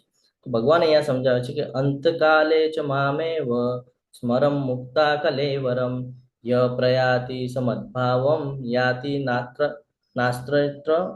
નાસ્ત્યત્ર સંચય. જે મનુષ્ય મૃત્યુ સમયે કેવળ મારું સ્મરણ કરતો શરીર તજે છે તે તરત જ મારી પ્રકૃતિને પામે છે. આમાં લેશ માત્ર સંદેહ નથી. સીધું ગોલોક વૃંદાવન જવાનો શોર્ટકટ કી ભગવાન અહીંયા આપણને આપે છે. શું છે શોર્ટકટ કી? કે લાસ્ટ સમયમાં જો ભગવાનનું નામ સ્મરણ થઈ જાય તો સીધું ગોલોક વૃંદાવન. હવે આપણને લાગે કે બહુ સિમ્પલ છે નહીં? લાસ્ટ સમયમાં છે ને મોબાઈલમાં રિમાઇન્ડર મૂકી દેશું, પણ ખબર છે લાસ્ટ સમય ક્યારે આવવાનો છે? સિચ્યુએશન કઈ છે ખબર છે? ક્યાંથી થશે? રાઈટ સાઈડમાં એક પિક્ચર આપ્યું છે, ભીષ્મ પિતામહ. બાણોની શૈયા ઉપર છે, ઈચ્છા મૃત્યુનું વરદાન છે. તમે જો ધ્યાનથી મહાભારતની કથા સાંભળી હોય અથવા તો મહાભારત વાંચ્યું હોય તો તમને ખબર પડશે કે બાણોની શૈયા ઉપર હતા. ચાહત તો એક સેકન્ડમાં ઈચ્છા કરી શકતા હતા કે મૃત્યુ આવી જાય, પણ વેટ એન્ડ વોચની ભૂમિકા કરતા હતા. શું વેટ એન્ડ વોચની ભૂમિકા હતી ખબર છે? સૂર્યની વાટ જોતા હતા કે સૂર્ય ક્યારે ટ્રાન્સફર થાય. અને ત્યાં સુધી ભગવાન સામે બેસેલા છે અને ભગવાન જ એમને મુખેથી શું બોલાવે છે ખબર છે? કે હવે સમજાવો ધર્મ શું છે, કર્મ શું છે, બધું સમજાવો. યુધિષ્ઠિર મહારાજને કે છે, ભીષ્મ પિતામહને કે છે યુધિષ્ઠિર મહારાજને જ્ઞાન આપો, ધર્મનું કર્મનું બધું જ્ઞાન આપો. જ્યારે ધર્મનું જ્ઞાન આપે છે ને ત્યારની સિચ્યુએશન છે આ, કે શું સમજાવે છે ત્યારે કે છે, વિષ્ણુનો ઉલ્લેખ કરે છે. વિષ્ણુ એટલે સાક્ષાત શ્રી કૃષ્ણ જે સામે ઉપસ્થિત છે, તો એ કહી રહ્યા છે. અને જ્યારે સ્ટ્રક્ચર આખું પૂરું થાય છે ત્યારે દેહનો ત્યાગ કરે છે. હવે આપણે જોઈએ તો આપણને એવું થાય એ તો કૌરવોની ટીમમાં હતા. પહેલા ચાપ્ટરમાં જોયું આપણે, દાદા ભીષ્મ તો અર્જુનના ઓપોઝિટ હતા. એ પણ ભગવાનના ભક્ત હતા, જેનું ખુલાસો આપણે લેવલ 2 ની અંદર કરતા હોઈએ છીએ. આ સમજવું જરૂરી છે. એવું નથી કે તમે કયા યોનિમાં છો, કયા પ્રવૃત્તિની અંદર છો, તમે ભગવાનના કેટલા શરણમાં રહ્યો છો, ભગવાનની કેટલી ભક્તિ કરો છો એના પર ડિપેન્ડ છે. તો પ્રહલાદ મહારાજનું પણ આપણે આગળ ઉદાહરણ છે ને, અસુર કુળમાં જન્મ થયો પણ ભક્તની કેટેગરી મળી ગઈ. એટલે આ સમજવું ખૂબ જરૂરી છે કે તમે કઈ સિચ્યુએશનમાં છો એ મહત્વનું નથી. કોઈને એવું હોય કે પ્રભુજી ટાઈમ જ નથી મળતો, ઘરની જવાબદારી છે ને ટાઈમ જ નથી મળતો. સિચ્યુએશન ઇમ્પોર્ટન્ટ નથી, ભક્તિમય સેવા કેટલી કરો છો એ ઇમ્પોર્ટન્ટ છે. સિચ્યુએશન તો બધા સાથે કંઈક ને કંઈક થવાની જ છે, જન્મ લીધો છે. કોઈકને સમય મળી રહે છે, કોઈકને નહીં મળી રહે. તમને પણ 24 કલાક મળ્યા છે, ભક્તગણ જે છે એને પણ 24 કલાક મળ્યા છે. હવે એને કેવી રીતે ફાળવી લે છે એ સમજવું જરૂરી છે. કે એને પણ સમય આપેલો છે 24 કલાકનો, તો પણ એ ભક્તિ કરીને પણ એના કાર્ય કરે છે. તો આપણે કેમ ન કરી શકીએ? એટલે આપણે પણ આપણી આ વૃત્તિને સુધારવું પડશે. યુધિષ્ઠિર મહારાજ અને યક્ષની વચ્ચે જવાબ છે. હું શોર્ટકટમાં તમને સમજાવું છું. એમ કે છે કે રોજ ડેલી હજારો ને કહીએ ને કે ભાઈ હજારો ને લાખો લોકો, ઘણા બધા લોકો એટલે રોજ મૃત્યુ મુખે જાય છે, રોજ મૃત્યુ મુખે જતા જોઈએ છે. આપણે પણ જોઈએ ને, આપણી સામે કોઈકના ઘરની આજુબાજુ જો સ્મશાન હોય તો રોજ એકાદી બોડી દેખાતી હોય એને જતી રોજ. તો પણ આપણે વ્યસ્ત છીએ શેની અંદર? આ મટીરિયલિસ્ટિક વર્લ્ડની અંદર. તો પણ આપણે સ્વીકારવા તૈયાર નથી કે ભાઈ અંતિમ સત્ય શું છે. તો પણ આપણે કહીએ ને કે બીક નથી આપણને કે ભાઈ આપણી આગળ ઓછો સમય છે કે શું છે શું છે, કઈ જ નહીં. આ સમજવું ખૂબ જરૂરી છે આપણને કે ડેલી બેસિસ પર આપણે જોઈ રહ્યા છે, ડેલી બેસિસ પર કોઈનું મૃત્યુ થઈ જાય. આપણે એના ઉદાહરણ પણ લઈએ કે કોઈ બહુ મોટી વ્યક્તિ હોય, સમજી લો ટાટા જેવી વ્યક્તિ હોય કે કોઈ મોટું સેલિબ્રિટી હોય, એ જાય છે, એમની પાછળ ગર્દી હોય છે, અવશ્ય હોય છે, બધું હોય છે, પણ ભેગું કાંઈ લઈ જાય છે કે? કાંઈ જ નથી લઈ જતું. તો એ આપણને સત્ય ખબર છે, એ સત્ય ખબર હોવા પછી પણ આપણે ભૌતિક જગત સાથે આટલા બધા અટેચ થયેલા છે. એટલે ભગવાન એમ નથી કહેતા કે તું કરોડપતિ નહીં થા. ભગવાન તો કહે છે તું થા કરોડપતિ, કોઈ વાંધો નથી, પણ અટેચમેન્ટ નહીં રાખતો, અટેચમેન્ટ નહીં રાખતો. કર્તવ્ય થકી તું કર, બાકી અટેચમેન્ટ રાખીશ તો ગડબડ થઈ જશે. અને કૃષ્ણ સિવાય બીજું કઈ યાદ આવે તો શું થશે? તો કૃષ્ણ સિવાય બીજું કઈ યાદ આવે તો અહીંયા આપણે જોઈ ગયા છે જળ ભરત વાળી કથા કે ભાઈ હરણનું સ્મરણ થઈ જાય છે તો હરણમાં વયા જાય છે. તો અહીંયા ભગવાન આપણને કહે છે કે જો લાસ્ટ ટાઈમમાં, અંતિમ સમયમાં જો મારું સ્મરણ કરીશ તો ગોલોક વૃંદાવન જઈશ. એટલે અહીંયા ભગવાન આપણને શું સિક્રેટ આપે છે કે આપણા હાથમાં ભગવાને સોંપેલું છે કે તારી જેવી ઈચ્છા હોય એ પ્રમાણે તું તારો જન્મ આગળનો પ્રાપ્ત કરી શકે છે. તારી ઈચ્છા હોય ગોલોક વૃંદાવનની તોય તું જઈ શકે છે. તારી ઈચ્છા છે ભૌતિક જગતમાં કઈ પ્રાપ્ત કરે તોય તું કરી શકે છે. કેવી રીતે? તો આ શ્લોક મહત્વનો છે. યમ યમ વાપી સ્મરમ ભાવમ તજયંતે કલેવરમ તમ તમે વેતિ કૌંતેય સદા તદ્ભાવ ભાવિત. હે કુંતી પુત્ર, શરીરનો ત્યાગ કરતી વખતે મનુષ્ય જે જે ભાવનું સ્મરણ કરે છે એવા જ ભાવને તે નિશ્ચિતપણે પ્રાપ્ત કરે છે. હવે ફરીથી ઓલી સિચ્યુએશનમાં આવો કે હોસ્પિટલમાં બેઠા છીએ આપણે અને કોઈ લાસ્ટ મુમેન્ટમાં છે, ત્યાં આજુબાજુમાં ચર્ચા થઈ રહી છે પ્રોપર્ટીની, પૈસાની, આજ બધી ચર્ચા ચાલુ છે. હવે તમારા માઇન્ડમાં શું આવશે? જે તમારા આંખોની સામે ચાલુ છે ને એ જ તમારા માઇન્ડમાં આવશે. હવે તમે માઇન્ડમાં એ જ વિચાર કરશો કે ભાઈ મારા પૈસા, મારા પૈસા. નેક્સ્ટ ટાઈમ ભગવાન પાછું મોકલશે, પૈસા પૈસા કરશો. તમે કહેશો મારા આપતો છો કે આપતો છો, નેક્સ્ટ ટાઈમ કર્મના રિલેટ પર પાછા મોકલશે. જાઓ પૂરું કરી આવો, ઈચ્છા છે ને જાઓ પૂરી કરો ઈચ્છા. જે મોટું નાનું બાળક હોય એને આપણે ગાર્ડનમાં લઈ જઈએ, બરાબર ને, બગીચામાં લઈ જઈએ તો એને મૂકી છોડી દઈએ આપણે, અંદર ગેટના અંદર જઈએ એટલે છોડી દઈએ, રમ તારે જે રમવું હોય. એને ખબર છે કે ભાઈ હવે આપણે છૂટા છીએ, હવે આપણને જે રમવું છે. તો ભગવાન પણ આવું જ કરે છે આપણી સાથે. તારી ઈચ્છા છે, ઓકે જા રમ. પછી સમય થઈ જાય એટલે આપણે કેવું પછી બાળક, ચલો હવે સાંજ થાય, હવે ઘરે જવાનું છે, અંધારું થયું, લઈ જઈએ ને પાછા એને ઘરે. ભગવાન એવું કરે, બસ થઈ ગયો, હવે બહુ રમી લીધું, બહુ એન્જોય કરી લીધું, હવે ચાલ, લઈ જાય પાછું. એટલે આ સમજવું પડશે આપણને. આપણને આ કથા ખબર છે એટલે હું ફરીથી લેતો નથી. હજી એક કથા છે અહીંયા અજામિનની. અજામિનની કથા ઉપરથી આપણને ખબર પડે કે ભાઈ અંતિમ સમયમાં ભગવાનનું સ્મરણ કેવી રીતે પણ થઈ જાય તો લાભ થાય છે. અજામિન ખૂબ શુદ્ધ એવા કહીએ ને કે બ્રાહ્મણ છે, ધર્મનિષ્ઠ બ્રાહ્મણ જેને કહીએ, કે પોતાનો ધર્મ નિભાવી રહ્યા છે અને બ્રાહ્મણનું જે કઈ કર્તવ્ય છે વ્યવસ્થિતપણે પાર પાડી રહ્યા છે. પરંતુ ભૂલ કેવી રીતે થાય છે, માયાદેવી કેવી રીતે હાવી થાય છે ને આ સમજવું અહીંયાથી જરૂરી છે. એક સમય હવન માટે જાય છે લાકડા લેવા માટે. શું લેવા જાય છે? હવન કરવાનું છે ને તો એની માટે લાકડાની આવશ્યકતા હોય, તો લાકડા લેવા માટે જાય છે. હવે જયારે લાકડા લેવા માટે જાય છે તો સિચ્યુએશન કઈક એવી થાય છે કે જંગલમાંથી જાય ને તો જંગલમાં એક સ્ત્રીને જોઈ જાય છે. વેપારી સ્ત્રી છે. આજે સ્ત્રી છે એ કોણ છે? વેપારી સ્ત્રી છે. એને જોઈ જાય છે અને જોયા પછી એના મનમાં અલગ અલગ વિચારો આવવા માંડે છે. જો છુપાઈ છુપાઈને જોવે છે. હવે અલગ અલગ વિચારો આવે છે તો એ વિચારો એટલા બધા તીક્ષ્ણ થઈ જાય છે, એટલા બધા પ્રભાવશાળી થઈ જાય છે કે એની ઈચ્છા થાય છે કે ભાઈ મારે એની સાથે રહેવું છે, મારે એના જીવનમાં જવું છે કરીને. આ ઈચ્છાની સાથે સતત એનો પીછો કરે, એ જોવે કે ક્યારે જાય છે આ રસ્તા ઉપર. આ બધું તમે કહેશો પ્રભુજી આ ક્યાંથી બોલો છો? તો આ બધું ગ્રંથરાજ શ્રીમદ ભાગવતમમાં છે, 6ઠ્ઠા સ્કંદની અંદર છે. 1 થી 1, 2 ને 3 અધ્યાય 6ઠ્ઠા સ્કંદની અંદર ગ્રંથરાજ શ્રીમદ ભાગવતમ, એમાં કથા છે, આ એમના વિશેનું વર્ણન છે આખું. તો જોઈ જાય છે અને પછી ઈચ્છા વ્યક્ત કરે છે કે ભાઈ મારે એની સાથે રહેવું છે. એને મળે છે, એની સાથે ચર્ચા કરે છે તો એ કહે છે કે ભાઈ તમે જ્યાં સુધી મારું બધું પૂરું કરશો ત્યાં સુધી હું તમારી સાથે રહીશ, પછી હું નહીં રહું. હવે એ એટલા બધા મોહિત થઈ ગયા છે એને જોઈને, એટલા બધા કહીએ ને કે એના એમાં વ્યસ્ત થઈ ગયા છે કે ભૂલી જાય છે કે મને બાળકો છે, મને પત્ની છે, એટલા એમાં રચ્યા પચ્યા રહી જાય છે. આ આવી આવી બધી ભૂલો, એટલે સ્ત્રી વિષયનો નહીં પણ આવી રીતે આસક્તિઓ ઘણી બધી આપણે લગાડી લઈએ છીએ ભૌતિક જગતની અંદર. બરાબર, અહીંયાથી એમ સમજવાનું છે આપણે. તો થાય છે એવું કે એમાં એટલા બધા મોહિત થઈ જાય છે, પછી ઘરમાં જ ચોરી કરે, પછી અલગ અલગ કર્મ ન કરવા જેવા બધા કર્મ ચાલુ થઈ જાય છે. અધર્મના કર્મ જે છે, પેલા ધાર્મિક હતા, પછી ધીરે ધીરે એની વૃત્તિ ચેન્જ થઈ જાય છે. કેમ? તો મોહમાં આવી ગયા છે સ્ત્રીના, ખરાબ કર્મ ચાલુ થઈ ગયા. ખરાબ કર્મ કરતાની સાથે એને એનાથી એક બાળક પણ થઈ જાય છે. પછી જ્યારે રહેતા હોય છે તો ઘણો સમય વીતી જાય છે, પછી એ વૃદ્ધ થાય છે. વૃદ્ધ થાય એટલે અંતિમ સમય તો આવે ને બધાનો, એનો પણ આવે છે. હવે જે પ્રમાણેના કર્મ કર્યા હોય છે એ પ્રમાણે યમના દૂત લેવા આવે છે. હવે જ્યારે યમના દૂત એને લેવા આવે છે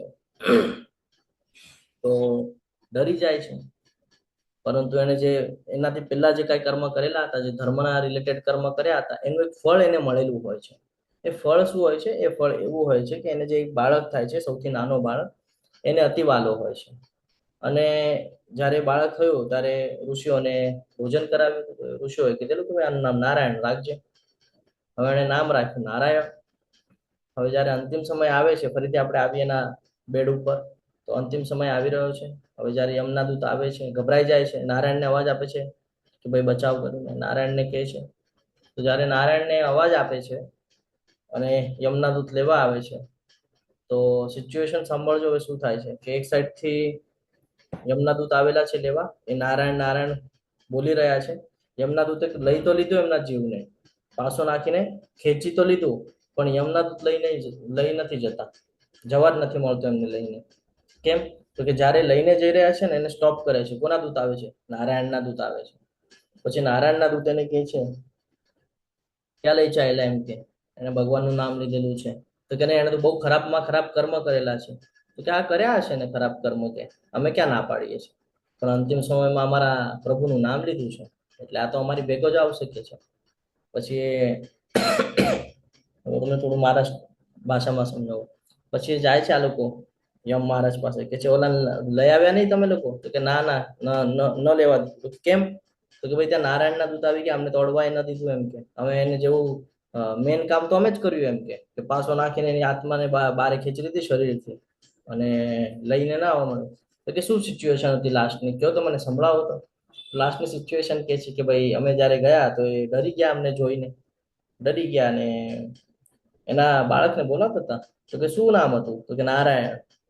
બરાબર છે, પ્રભુનું નામ લઈ લીધું એમ, આપણે ન લઈ બોલાવી શકીએ એમ કે એમ સમજાવે છે.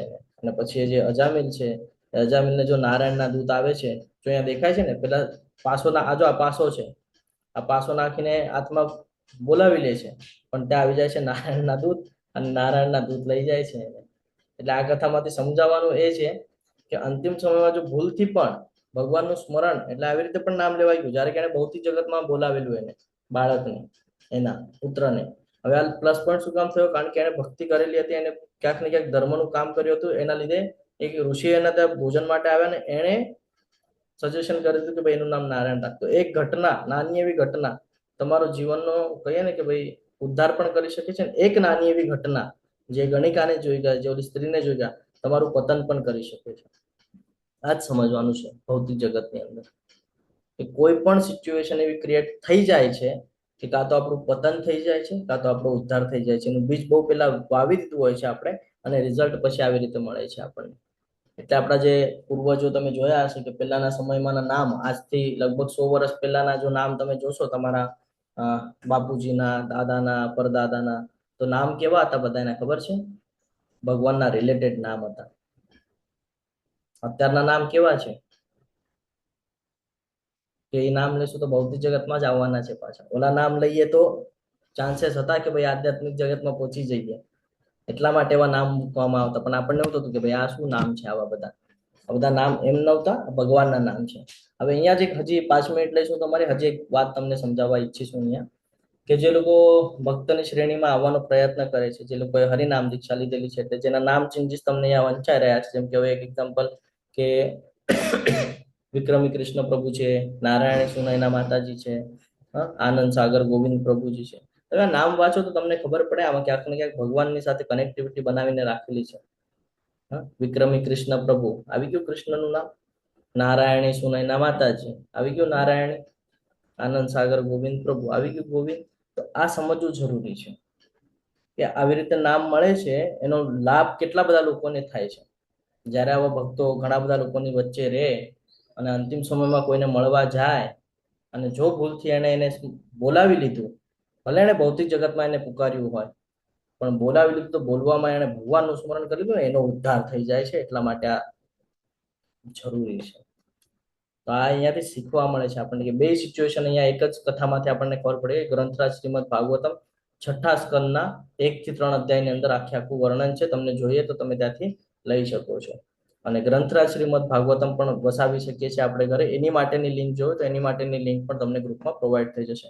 એના ક્લાસીસ પણ ચાલે છે. સવારે 7 વાગે ક્લાસીસ હોય છે ગ્રંથરાજ શ્રીમદ ભાગવતમના. હજી પણ જો કોઈ જોઈન્ટ ન થયું હોય તો ચેટ બોક્સમાં મેસેજ કરી રાખજો. વિક્રમી કૃષ્ણ પ્રભુજી તમને લિંક પ્રોવાઈડ કરશે. એ લિંકથી તમે ત્યાં જોડાઈ શકો છો.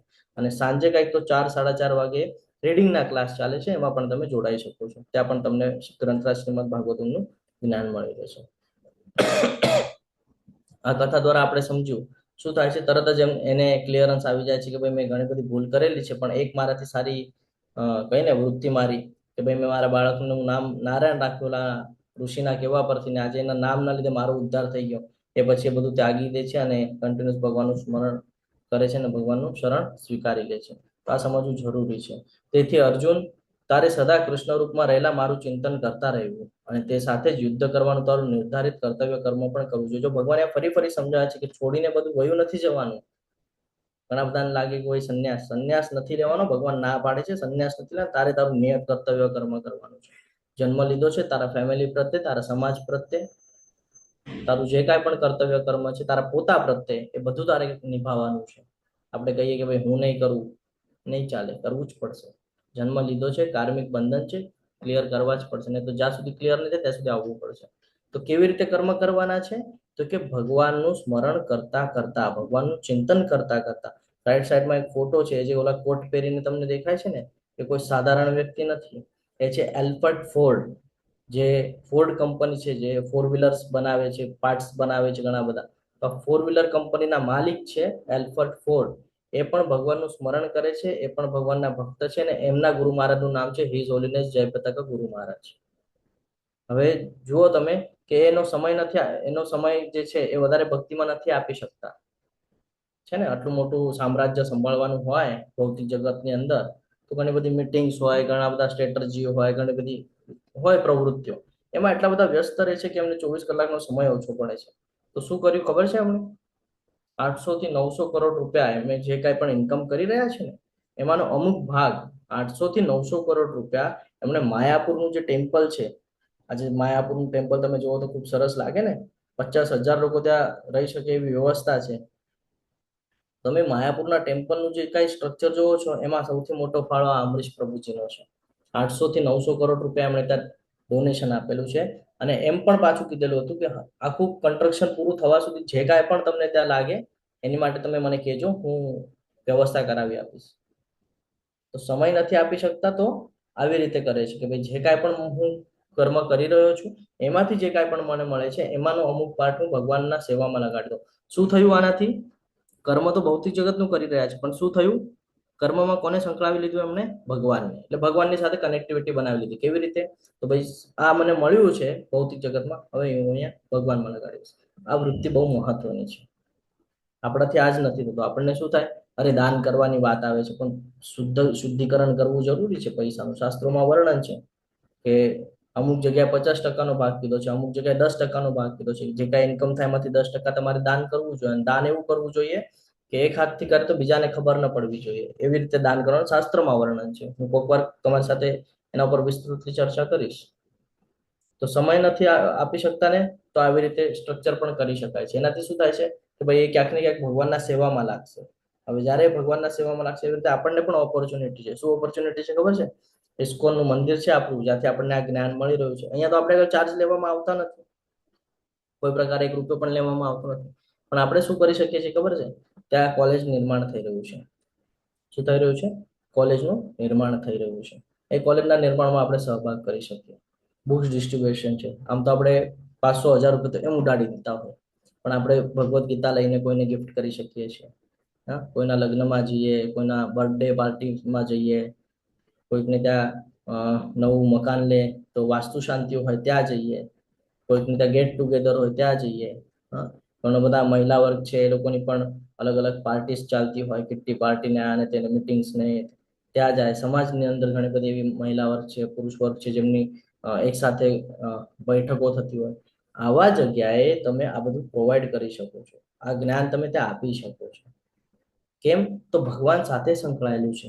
ભલે તમે પૈસા પણ નથી આપી શકતા, વાંધો નહીં, આ જ્ઞાન તો તમે પ્રોવાઈડ કરાવી શકો છો ને. અત્યારે જે જ્ઞાન તમે લઈ રહ્યા છો, ફોર એક્ઝામ્પલ હમણાં આપણને ખબર પડ્યું કે યમ યમ વાપી સ્મરણ ભાવ, જો અંતિમ સમયમાં આપણે જે સ્મરણ કરી લઈશું એનાથી આપણને એ જન્મ પ્રાપ્ત થાય છે. તમે આ જ્ઞાન બીજા સુધી પહોંચાડી શકો છો. કયું પણ માધ્યમ પકડવાનું છે, પણ ભગવાનને કનેક્ટિવિટી બનાવવાની છે. અહીંયા એવું નથી કે દાનની વાત કરી એટલે દાન જ દેવાનું, નહીં. અલગ અલગ પ્રકારે કરી શકો છો. કોઈ લોકો બુક્સ લઈને બુક્સ ગિફ્ટ કરે છે, કોઈક લોકો ટેમ્પલમાં દાન આપે છે, કારણ કે ત્યાં પણ ભક્ત છે. કોઈક લોકો જે અત્યારે કોલેજ નિર્માણ થઈ રહ્યું છે ત્યાં દાન આપે છે. કેમ? કારણ કે ભવિષ્યમાં એ લોંગ ટર્મનું છે બધું, કે એક જ વાર તમે ઇન્વેસ્ટમેન્ટ કરી અને પછી ત્યાં જેટલા ભક્તો તૈયાર થશે બધાનો લાભ તમને મળતા રહેશે. કારણ કે કર્મનો સિદ્ધાંત છે, જેટલું કર્મ ત્યાં થતું રહેશે એટલું લાભ અહીંયા મળતું રહેશે. એટલે આ કંપની જેવું થઈ ગયું. કંપની એકવાર તમે બિલ્ડ કરી, પ્રોપરલી એને રન કરી દીધી કંપનીને, હવે તમે રાતના સુશો તો પણ તમારા એકાઉન્ટમાં પૈસા પડ્યા કરવાના છે. તમારે કઈ ભાગદોડ કરવાની આવશ્યકતા છે નહીં એની માટે. કારણ કે ત્યાં જેટલું મેન્યુફેક્ચર થશે, જેટલું સેલ આઉટ થશે, એટલા પૈસા એકાઉન્ટમાં પડ્યા કરશે. એવી જ રીતે ત્યાં છે. અમરીશ પ્રભુજીએ એ જ કર્યું. શું કર્યું? બિઝનેસની સ્ટ્રેટજી અહીંયા જોવા મળે છે, કે જેમ બિઝનેસમાં એ કમાઈ શકે છે, એમ અહીંયા ભક્તિમાં એમણે લગાડી દીધું કે ભાઈ જેટલા પણ લોકો માયાપુર ટેમ્પલમાં જશે, દર્શન કરશે, જેટલા પણ ભક્તો બનશે. હવે એક ભક્ત બને એની પાછળ ભગવદ્ ગીતા બહુ કઈ કહી જાય છે આપણને. ગ્રંથરાજ શ્રીમદ ભાગવતમ બહુ કહી જાય છે. 18મો અધ્યાય જયારે આવે છે ત્યારે, કે ભક્ત કોઈ બની જાય તો એનો આખું શ્રેય જેના દ્વારા એ ભક્ત બનેલો છે એને પણ મળે છે. કારણ કે કર્મનો સિદ્ધાંત લાગુ થાય છે. વિચાર કરો, માયાપુરમાં કેટલા ભક્તો છે, કેટલો લાભ મળતો હશે અમરીશ પ્રભુજીને. પછી આપણને એવું થાય યાર કેટલો મોટો બિઝનેસ સંભાળે છે. બિઝનેસ સંભાળે છે કારણ કે ભગવાનને જ કનેક્ટિવિટીમાં રાખી દીધું છે. આપણે આ જ નથી કરી શકતા. આપણને આ જ પ્રોબ્લેમ છે કે ભાઈ ભગવાનની ભક્તિ ભક્તિ ભક્તિ ભક્તિ કરવી પડશે. ભગવાનને પાર્ટનર બનાવશો તો પ્રાપ્ત થશે. કારણ કે લક્ષ્મી એ કોણ છે? લક્ષ્મી પતિ છે. તો લક્ષ્મીના પતિ જયારે આપણા પાર્ટનર હોય તો લક્ષ્મીની મેળે આપણી પાસે આવે છે. આપણને જ્ઞાન છે નહીં. આ કહીએ તો એમ કે પ્રભુ આ શું વાત કરો છો, આ રિયાલિટી છે, કરી જોજો. તો અહીંયા આગળ વધીએ કે સદા કૃષ્ણ રૂપમાં રહેલા મારું ચિંતન કરતા રહેવું અને સાથે જ યુદ્ધ કરવાનું તારું નિર્ધારિત કર્તવ્ય કર્મ પણ કરવું જોઈએ. તારા કાર્યોનું મને સમર્પણ કરી અને તારા મન તથા બુદ્ધિને મારામાં સ્થિર કરી તું નિશ્ચિતપણે મને પ્રાપ્ત કરી શકે છે. અમરીશ પ્રભુજીએ એ જ કર્યું કે જે કાંઈ પણ કાર્યો છે કર્યું, ભૌતિક જગતનું કાર્ય, પણ એમાંથી જે કાંઈ પણ ફળ મળ્યું ભગવાનને સોંપી દીધું. આ સમજવું જરૂર છે. હે પાર્થ, જે મનુષ્ય પોતાના મનને મારું સ્મરણ કરવામાં સદા મગ્ન રાખીને અવિચળ ભાવથી પૂર્ણ પુરુષોત્તમ પરમેશ્વર તરીકે મારું ધ્યાન કરે છે તે નિશ્ચિતપણે મને પ્રાપ્ત કરે છે. અહીંયા કહે છે કે જે કોઈ મનુષ્ય પોતાના મનના અંદર સદા ભગવાનનું સ્મરણ કરતા રહે, કોઈ પણ સિચ્યુએશન હોય ભગવાનની ભક્તિમય સેવા કરતું રહે, તો ભગવાન કહે છે કે એ પણ મારી પાસે આવે છે, ગોલોક વૃંદાવન આવે છે. ભગવાનનું સ્મરણ કઈ રીતે કરવું જોઈએ તો અહીંયા ખૂબ સરસ રીતે સમજાવે છે કે મનુષ્ય પરમ પુરુષનું ધ્યાન એટલે કે ભગવાનનું ધ્યાન છે એ કેવી રીતે કરવાનું છે? સર્વજ્ઞ, બધી જ જગ્યાએ છે, કણ કણમાં વાસ કરે છે. પુરાતન, હવે કહેશું પુરાતન કેવી રીતે? તો કે બ્રહ્મ સંહિતામાં કહેવામાં આવેલું છે બ્રહ્માજી દ્વારા, ઈશ્વર પરમ કૃષ્ણ સચ્ચિત આનંદ વિગ્રહ અનાદિર આદિર ગોવિંદમ, અનાદિર આદિર અનાદિકાળથી, તો કે સૌથી પુરાતન, નિયંતા, સર્વ કારણ કારણ, બધાના કારણ કોણ છે? એટલે નિયંતા ભગવાન છે. લઘુતર થી પણ લઘુત્તમ એટલે નાનામાં નાના, તો કે ભાઈ આપણે જોઈએ છે આપણા હૃદયના અંદર વાસ કરે છે. નાનું એક કોઈ જીવ હોય, કીડી હોય, તો કીડી તો આપણાથી કેટલી નાની છે, તો કે એના અંદર પણ વાસ કરે છે. એટલે લઘુતર થી પણ લઘુત્તમ, સર્વના પાલન કરતા. જે પ્રાણી પક્ષી છે આપણે ક્યાં ખાવાનું દેવા જઈએ છીએ જંગલમાં, પ્રાણી પક્ષીને નહીં, પણ એનું પાલન થઈ જાય છે ને, કોણ કરે છે? ભગવાન. સમસ્ત ભૌતિક કલ્પનાથી પર, અચિંત્ય છે, તથા જેઓ હંમેશા એક વ્યક્તિ છે એ તરીકે કરવું જોઈએ. તેઓ સૂર્ય સમાન તેજસ્વી છે, દિવ્ય છે અને આ ભૌતિક પ્રકૃતિથી પર છે. હે પૃથાપુત્ર અર્જુન, જે મનુષ્ય અનન્ય ભાવે મારું સ્મરણ કરે છે તેને માટે હું સુલભ છું. કોની માટે સુલભ છે? ભગવાન કહે છે જે અનન્ય ભાવે મારું સ્મરણ કરે છે તેની માટે હું સુલભ છું, કારણ કે તે મારી ભક્તિમય સેવામાં નિરંતર પ્રવૃત્ત રહે છે. આ સમજવું ખૂબ જરૂરી છે. આપણને એવું થાય કે ઘણા લોકો એવું કહેતા છે કે અમે પણ ભગવાનની ભક્તિ કરીએ છીએ, અમને કેમ રિઝલ્ટ નથી મળતું?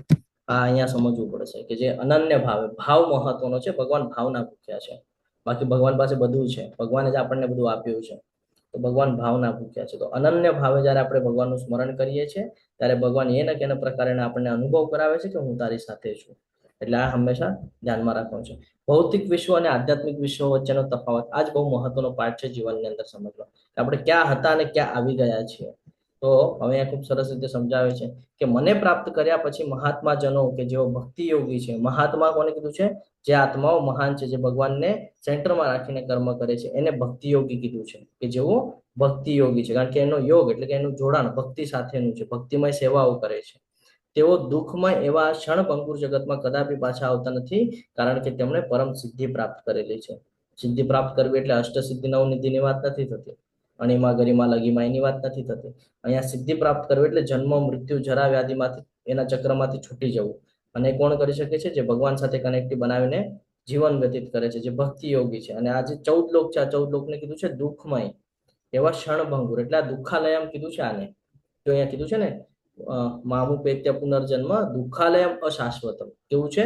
અશાશ્વત છે, આ દુઃખાલયમ છે, ક્યારે પણ આ ડિસ્ટ્રોય થઈ શકે. અને આ દુઃખાલયમ છે, અહીંયા દુઃખ આવવાનું જ છે. એટલે તમે બ્રહ્માજીથી માંડીને તમે નીચેના જેટલા પણ નરક લોક છે ત્યાં સુધી જાઓ તો બધી કોઈ દુઃખ આવવાનું જ છે. કેમ? કારણ કે તમને ત્યાં જન્મ છે, મૃત્યુ છે, જરા અને વ્યાધિ, આ ચારે ચાર વસ્તુ ત્યાં ઉપલબ્ધ છે. હે અર્જુન, આ ભૌતિક જગતમાંના સર્વોચ્ચ લોકથી માંડીને નિમ્નતમ સુધીના બધા જ દુઃખોના સ્થાન છે, કે જ્યાં વારંવાર જન્મ તથા મરણ થયા કરે છે. પરંતુ હે કુંતી પુત્ર, જે મનુષ્ય મારા ધામને પામે છે ને તે કદાપી પુનર્જન્મ પામતો નથી. એટલે એક સિચ્યુએશન પછી એવી સિચ્યુએશન ભગવાને રાખેલી છે આપણી માટે કે આ ભૌતિક જગત છે, આ ભૌતિક જગતને જ્યારે તમે પાર કરી જાઓ છો તો એનાથી આગળનું જે પણ સ્ટ્રક્ચર છે, એકવાર તમે એને પાર કરી ગયા, એક નદી છે વિરજા નદી, તમે સાંભળ્યું હશે. એ નદીને જ્યારે તમે ક્રોસ કરી જશો તો પછી તમારે જન્મ મૃત્યુના ચક્રમાં આવવું નહીં પડે, તમે બચી જશો. હવે આપણને એવો પ્રશ્ન થાય કે આપણે ત્યાં જતા તો અહીંયા આવ્યા કેવી રીતે?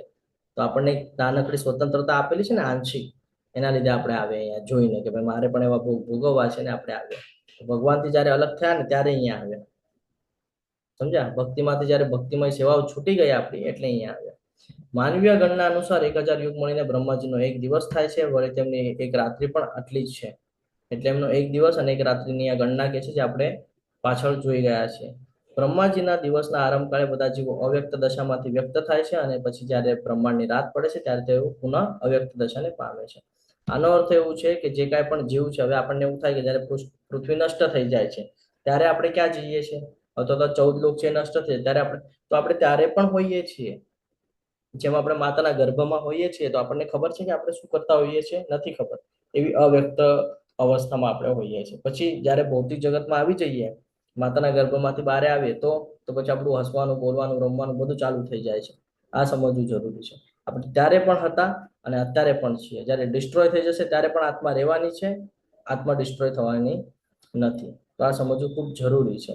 અને એ કેવી રીતે ચાલે છે? તો કે બ્રહ્માજીને આ ડ્યુટી આપેલી છે. જેમ સવારે આપણે ઓફિસમાં જઈએ, સાંજે ઘરે આવીએ, પાછા બીજા દિવસે જઈએ ઘરે આવે, તો આવી રીતે બ્રહ્માજીની પણ ડ્યુટી છે કે બ્રહ્માજીના દિવસના આરંભ કાળે એટલે બ્રહ્માજી સવારે ઉઠે એટલે 14 લોકનું નિર્માણ કરે, અને બ્રહ્માજી જ્યારે રાતના સુવે તો બધું ડિસ્ટ્રોય કરી નાખે. આ બ્રહ્માજીના એક દિવસનું કામ છે. આપણે તો કેટલા યુગોની વાત કરીએ છીએ, તો બ્રહ્માજીના આયુ અહીંયાથી ખબર પડે કે જેમ જેમ ઉપર જશો એમ આયુ વધી જાય છે, જેમ જેમ નીચે આવીએ છીએ એમ આયુ ઓછી થતી જાય છે. અને આગળ પણ જ્યારે સ્ટ્રક્ચર વાંચશો તો તમને ખબર પડશે કે ભાઈ જે ભગવદ્ ગીતામાં લખ્યું છે, બીજા પુરાણોમાં એમાં પણ મળી જાય છે. પદ્મ પુરાણ, વિષ્ણુ પુરાણ, ગરુડ પુરાણ તમે જ્યારે વિસ્તૃતલી વાંચો તો એમાં તમને જ્ઞાન મળે કે ભાઈ બધાની એજ કીધી છે. જ્યારે આપણે આત્મા સ્વરૂપે હોઈએ, જ્યારે પિતૃલોકમાં જઈએ તો 1 વર્ષનું કાલાવધિ આપણને હોય છે. એટલે 1 વર્ષ એટલે આખું જીવન થઈ ગયું એમાં 1 વર્ષનું, જે કઈ કર્મ કર્યા છે એના બેસ પર. તો જેમ જેમ નીચે જઈએ છીએ એમ એમ સમય ઓછો થતો જાય છે. આપણે પૃથ્વી ઉપર પણ જોઈએ ને અલગ અલગ યોનિ પ્રાપ્ત થાય. પતંગિયું છે, તમને બધાને વિનંતી છે કે ચેટ બોક્સની અંદર એટેન્ડન્સ લિંક આવેલી હશે, એટેન્ડન્સ લિંક ભરી દેજો. આપણે પતંગિયાની વાત કરીએ, કૂતરાની વાત કરીએ, પોપટની વાત કરીએ, કોઈ હાથીની વાત કરે, કોઈ કાચબાની વાત કરે, તો બધાની આયુ અલગ અલગ આપેલી છે ને. કોઈ છે 2 દિવસમાં, મચ્છર છે 2 દિવસમાં પૂરું થઈ જાય એનો કાર્યક્રમ. જીવન થઈ જાય ને 2 દિવસમાં પૂરું. એની માટે આખું જીવન છે, પણ આપણી માટે 2 દિવસ છે. એવી જ રીતે કૂતરા માટે 15-20 વર્ષની આયુ હોય એની માટે 15-20 વર્ષ એટલે એનું આખું આયુષ્ય છે, પણ આપણી માટે ખાલી 15-20 વર્ષ છે. એવી રીતે આપણું પણ છે. આપણને કેટલું આપ્યું છે? 100 વર્ષનું આયુષ્ય આપ્યું છે. તો 100 વર્ષમાં આપણો કાર્યક્રમ પૂરો થઈ જાય, પણ જે આગળ જેમ જેમ વધીએ ને એમ ખબર પડે કે ભાઈ જેમ જેમ ઉપર જઈએ છીએ એમ એમ એજ વધતી જાય છે ને એમ એમ સ્ટ્રક્ચર પણ અલગ છે. અહીંયા પંચતત્વનું શરીર છે આપણને, બરાબર ને? આજે આપણું શરીર છે આ પંચતત્વનું છે. જેમ આગળ અલગ અલગ લોકમાં જશું અલગ અલગ પ્રકારનું શરીર પ્રાપ્ત થાય છે.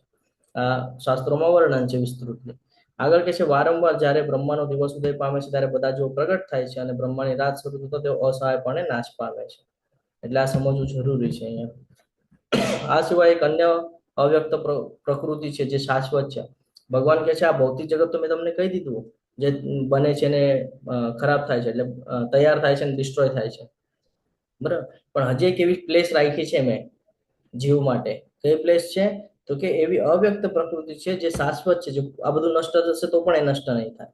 આ વ્યક્ત તથા અવ્યક્ત પદાર્થથી પર છે. એટલે આ ભૌતિક જગત જે છે ને આ ભૌતિક જગતથી ઉપર છે. ગોલોક વૃંદાવનની વાત થઈ રહી છે. સર્વોપરી અને કદાપી નષ્ટ ન થનારી છે. જ્યારે આ જગતમાંનું બધું જ નાશ પામે છે ત્યારે પણ એ ભાગ એમનો એમ જ રહે છે. એટલે એ કોઈ દિવસે નાશ પામતું નથી.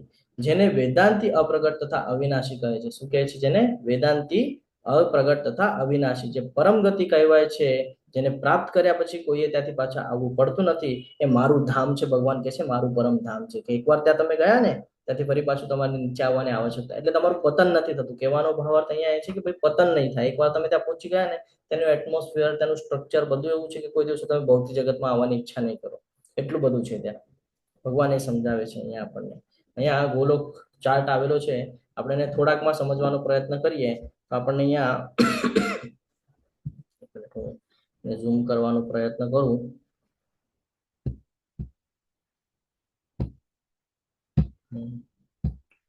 દેખાય છે તમને કે લાસ્ટમાં લેવો છે? આ વંચાય છે એમાંના નામ? 5 મિનિટમાં આપણે આને સમજી લઈએ અને પછી પ્રભુજી જોવાય છે. હા, તો જો આ જે છે આપણને આજે બ્લુ કલરનું દેખાય છે, આ શું છે ખબર છે? આ ભગવાનનું ઓફિસ છે. ભગવાનનું ઓફિસ તરીકે આપણે આનું વર્ણન કરીએ છીએ. કેમ?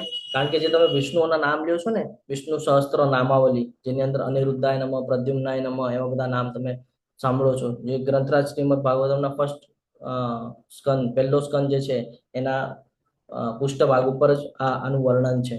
તો આ સમજવું જરૂરી છે. તો આ ભગવાનની ઓફિસ છે. અહીંયા અલગ અલગ જગ્યાના બધા વિષ્ણુઓ આવી ને ચર્ચા કરે, અહીંયા મિટિંગો થાય બધી. અહીંયા તમે જો જય વિજયની જે કથા આપણે સાંભળીએ છીએ, આ જય વિજય અહીંયા દ્વારપાલ છે ઓફિસના, છે ને?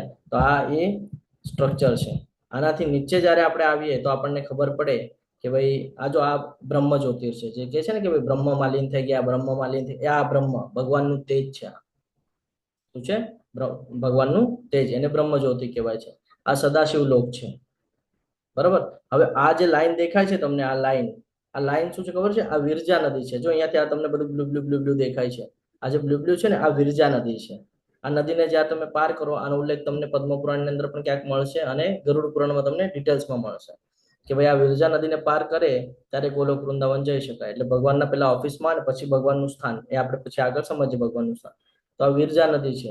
આ વિરજા નદીથી અહીંયા તમે જો કાળું કાળું છે, અંધકાર છે ને? અહીંયા કીધું છે મહાકાલ. આ જે ધામ છે અને મહાકાલ ધામ કીધેલું છે. હવે આપણે સમજીએ કે આ એક્ઝેક્ટલી છે શું. આ જ છે ભૌતિક જગત. કેવી રીતે સમજવાનું છે એ સમજીએ. અહીંયા પ્રથમ પુરુષ અવતારનું નિર્માણ થાય છે, જે કે કર્ણોદક્ષાય વિષ્ણુ, જેને આપણે મહાવિષ્ણુ તરીકે કહીએ છીએ. આપણે શ્વાસ લઈએ છીએ, શ્વાસ છોડીએ છીએ, તો જ્યારે મહાવિષ્ણુ શ્વાસ અંદર લે છે ત્યારે આ બધા પરપોટા જે છે, આ એક એક બ્રહ્માંડ છે એમના અંદર વસી જાય છે. અને જ્યારે શ્વાસ છોડે છે ત્યારે એમના જે રૂપકૂપો, એટલે આજે આપણા હાથમાં જે એક એક વાળ હોય ને, તો જેટલા વાળ છે ને એમાંથી એક એક વાળમાંથી એક એક આવા ગોળા તૈયાર થાય છે જે બહાર નીકળે છે. હવે આ ગોળો શું છે આપણે સમજીએ. આજે એક એક જે મોતી જેવું દેખાય છે, આ એક એક બ્રહ્માંડ છે. શું છે? એક એક બ્રહ્માંડ. હવે આ બ્રહ્માંડને આપણે જોઈએ તો આ બ્રહ્માંડ અહીંયા આ પ્રમાણે સ્ટ્રક્ચર છે અહીંયા. તો આ બ્રહ્માંડની અંદર ગર્ભોદક્ષાય વિષ્ણુ, બરાબર. આ ગર્ભોદક્ષાય મહાસાગર છે અને આ ગર્ભોદક્ષાય મહાસાગરમાં વિરાજમાન છે એક મહાવિષ્ણુ, મહાવિષ્ણુ પછી ગર્ભોદક્ષાય વિષ્ણુ. તો ગર્ભોદક્ષાય વિષ્ણુનું કામ એક જ છે કે નાભીમાંથી બ્રહ્માજીની ઉત્પત્તિ કરાવી. હવે એમના નાભીમાંથી જો બ્રહ્માજીની ઉત્પત્તિ થાય છે, આ જો આ દેખાય છે અહીંયા બ્રહ્માજીની થાય છે ઉત્પત્તિ, પણ બ્રહ્માજીને ખબર જ નથી કે મારે શું કરવાનું છે, મારો જન્મ શું કામ થયો છે. બ્રહ્માજી અહીંયાથી જાય છે પાછા અંદર ચેક કરવા કે ભાઈ હું ક્યાંથી આવ્યો છું. જઈને આવે છે પણ ખબર નથી પડતી કે ભાઈ શું કરવાનું છે. પછી આખું અંધકારમય વાતાવરણ છે જો અહીંયા. તો એમને છે ને ત અને પ કરીને બે અક્ષર શબ્દ સમજાય છે, એના બેસ પર તપ કરવા બેસે છે. હવે જયારે તપ કરે છે તો બારેથી જાણવાનો પ્રયત્ન કરે છે તો નથી ખબર પડતી કે મારે શું કરવાનું છે, પણ અંદરથી આંતરિક મનથી જયારે ભગવાનને સમજવાનો પ્રયત્ન કરે છે તો ડિટેલ્સમાં જ્ઞાન મળી જાય છે કે ભાઈ મારો જન્મ શા માટે થયો છે ને મારે કરવાનું શું છે. આપણી માટે પણ આ જ છે. જ્યારે આપણે ભગવદ્ ગીતાના જીવનમાં ઉતારશું ત્યારે આપણને ખબર પડશે કે ભાઈ મારો જન્મ શા માટે થયો છે ને મારે કરવાનું શું છે. પછી બ્રહ્માજી કામ કરવાનું ચાલુ કરે છે ભગવાનના આશીર્વાદથી અને 14 લોકનું નિર્માણ કરે છે. આ જો આ 14 લોક જે સવારે ઉઠીને આ 14 લોકનું નિર્માણ કરે અને રાતના 14 લોકનું વિનાશ કરી નાખે, એ છે આ બ્રહ્માજી. આ બ્રહ્માજી આ બધા લોક બનાવે છે જો અહીંયા સત્યલોક, તપોલોક, જનલોક, મહરલોક, સ્વરલોક, ભુવરલોક, ભૂરલોક છે ને.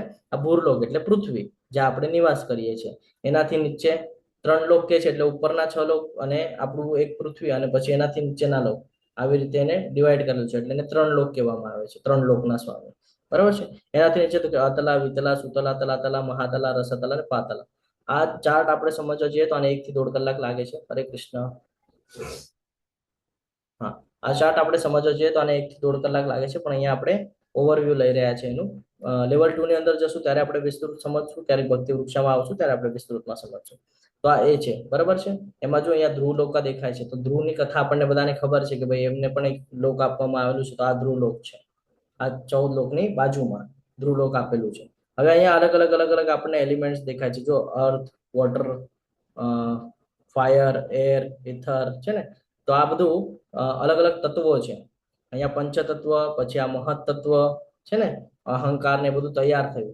હવે આ બધું તૈયાર તો થયું પણ પ્રોબ્લેમ એવું હતું કે ભાઈ જીવ કેવી રીતે આવશે.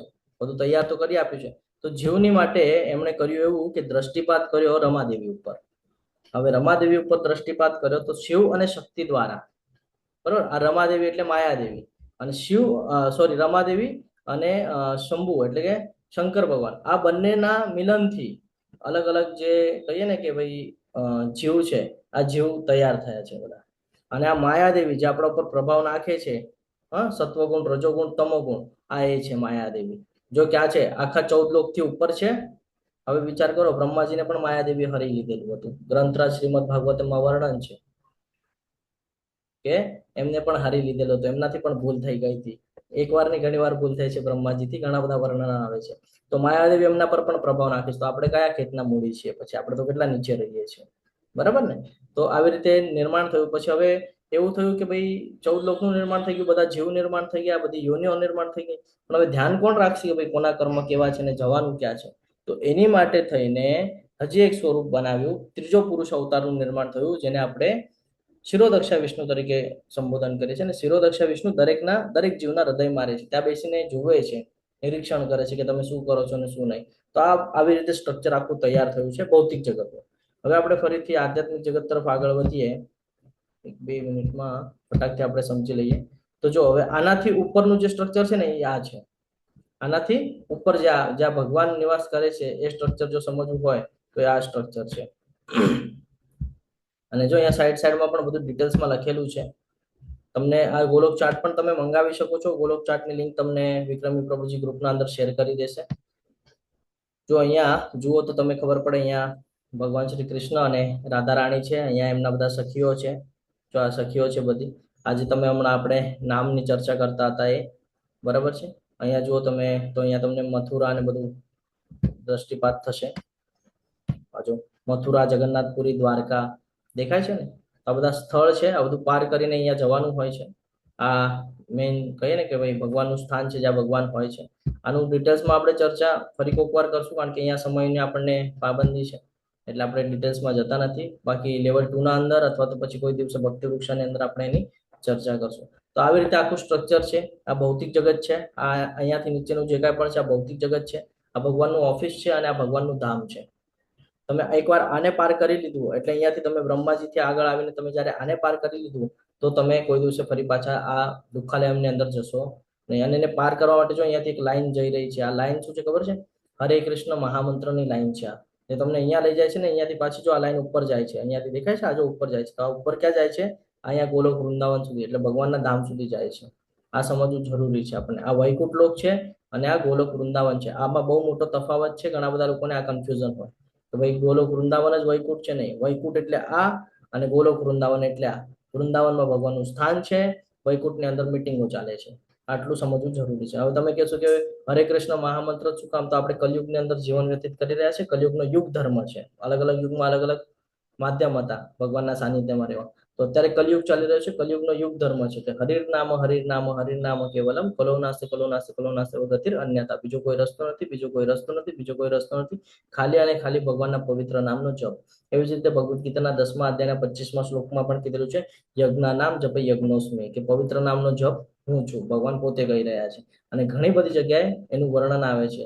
ઘણા બધા પુરાણોની અંદર વર્ણન છે કે ભાઈ કલયુગની અંદર ગ્રંથરાજ શ્રીમદ ભાગવતમમાં પણ કહે છે, જયારે પરીક્ષિત મહારાજ મળે છે ત્યારે ચર્ચા થાય છે કે ભાઈ ધર્મનું પ્રતીક જે બળદ છે, એક પગ પર ઉભો હોય છે, પૃથ્વીનું પ્રતીક જે ગાય છે એ પણ બહુ કહે ને કે ભાઈ તકલીફમાં હોય છે. તેની સાથે ચર્ચા કરે છે તો ખબર પડે છે કે ભાઈ આપણો કલયુગનો પ્રભાવ છે. તો ત્યારે જ કહે છે કે લાવ હું મારી નાખું. તો કે નહીં નહીં નહીં, મારામાં બધા અવગુણ છે પણ એક સારો ગુણ છે. તો કે કયો સારો ગુણ છે? તો કે બીજા બધા યુગના અંદર ઘણું બધું મહેનત ને પ્રતીક્ષા ને બધું કરવું પડતું, ત્યારે ભગવત પ્રાપ્તિ થતી. પરંતુ અહીંયા તમે જ્યાં છો ત્યાં રહીને જે કર્મ કરો છો એ કર્મ કરતાની સાથે જો તમે હરિનામ જપ કરશો, તમે જો ભગવાનનું સ્મરણ કરશો, તો તરત જ તમે આ જે 14 લોક છે, આ 14 લોકને પાર કરીને સીધા ભગવાનના ધામમાં જશો. આ ગ્રંથરાજ શ્રીમદ ભાગવતમની અંદર ચર્ચા છે, વર્ણન છે. એટલે જ્યારે તમને એવું લાગે કે ભાઈ મારે આ બધું જાણવું છે, આ બધું સમજવું છે, તો ગ્રંથરાજ શ્રીમદ ભાગવતમ વસાવી લેવા જોઈએ. એ સાક્ષાત શ્રી કૃષ્ણ છે. અને જો તમને એવું થાય કે ભાઈ હું અત્યારે નથી લઈ શકતો કે નથી લઈ શકતી, તો એના ક્લાસીસ ચાલે છે. ક્લાસમાં આપણે એટેન્ટિવલી જવું જોઈએ, જ્યાં આપણને જ્ઞાન મળે છે. તો સવારે 7 વાગે પણ ચાલે છે ક્લાસ, અને સાંજે 4 વાગે 4:30 વાગે આઈ થિંક રીડિંગના ક્લાસ છે. તો એની લિંક પણ તમને વિક્રમી પ્રભુજી પ્રોવાઈડ કરશે, જેની અંદર તમે જોડાઈ શકો છો. મુકુંદમાલા સ્તોત્રની અંદર કહેવામાં આવેલું છે, રાજા કુલશેખરની પ્રાર્થનાઓ છે. એમાં રાજા, બહુ મહાન રાજા થઈ ગયા કુલશેખર, એમની પ્રાર્થનાઓ છે. તો એ પ્રાર્થનામાં શું કહી રહ્યા છે આ આપણે સમજવા જેવું છે, સાથે લઈ જવા જેવું છે. પ્રાર્થનાની અંદર કહે છે કે હે ભગવાન કૃષ્ણ, મારા મનરૂપી રાજહંસને આપના ચરણો રૂપી કમળની દાંડીઓને જાળમાં અત્યારે જ પ્રવેશવા દો. એટલે કહે છે કે મને હમણાં જ આ જ ક્ષણમાં મારા ઉપર કૃપા કરો ને મને તમારી ભક્તિમય સેવા કરવાની સંધિ આપો. શું કામ એમ કે છે? કારણ કે કહે છે કે મૃત્યુ સમય, એટલે જયારે અંતિમ સમય આવશે ત્યારે મારું કંઠ એટલે કે ગળું જયારે વાત, પિત્ત તથા કફથી રૂંધાઈ ગયું હશે. થાય ને આપણી સાથે એવું કે જેમ જેમ આપણી બોડી નબળી થતી જાય એમ આપણા ઉપર અલગ અલગ કહીએ કે રોગચાળો થતો જાય, આપણા ઉપર રોગ આવતો જાય. કોઈકને કફ થઈ જાય, કોઈકને વાત થઈ જાય, કોઈકને પિત્ત થઈ જાય. તો ત્યારે મારું કફથી આખું ગળું જે છે એ બધું રૂંધાઈ ગયું હશે, કંઠ મારો રૂંધાઈ ગયો હશે. ત્યારે મારે માટે આપનું સ્મરણ કરવાનું કેવી રીતે શક્ય બને? બહુ મહત્વનો પોઈન્ટ બોલી ગયા ને કે ભાઈ મારું જયારે સ્ટ્રક્ચર જ કામ નહીં કરે, બોડી જ મારી કામ નહીં કરે, બોડીના કોઈ પાર્ટ્સ, એલિમેન્ટ્સ જ્યારે કામ નહીં કરે, ત્યારે હું તમારું સ્મરણ કયા બેઝ પર કરી શકીશ? એટલે મને અત્યારે જ આ જ ક્ષણ ઉપર જ્યારે મને આ જ્ઞાન મળ્યું, આ જ્ઞાનની સાથે જ મને તમે મારા ઉપર કૃપા કરો અને મને ભક્તિમય સેવાની પ્રેરણા આપો.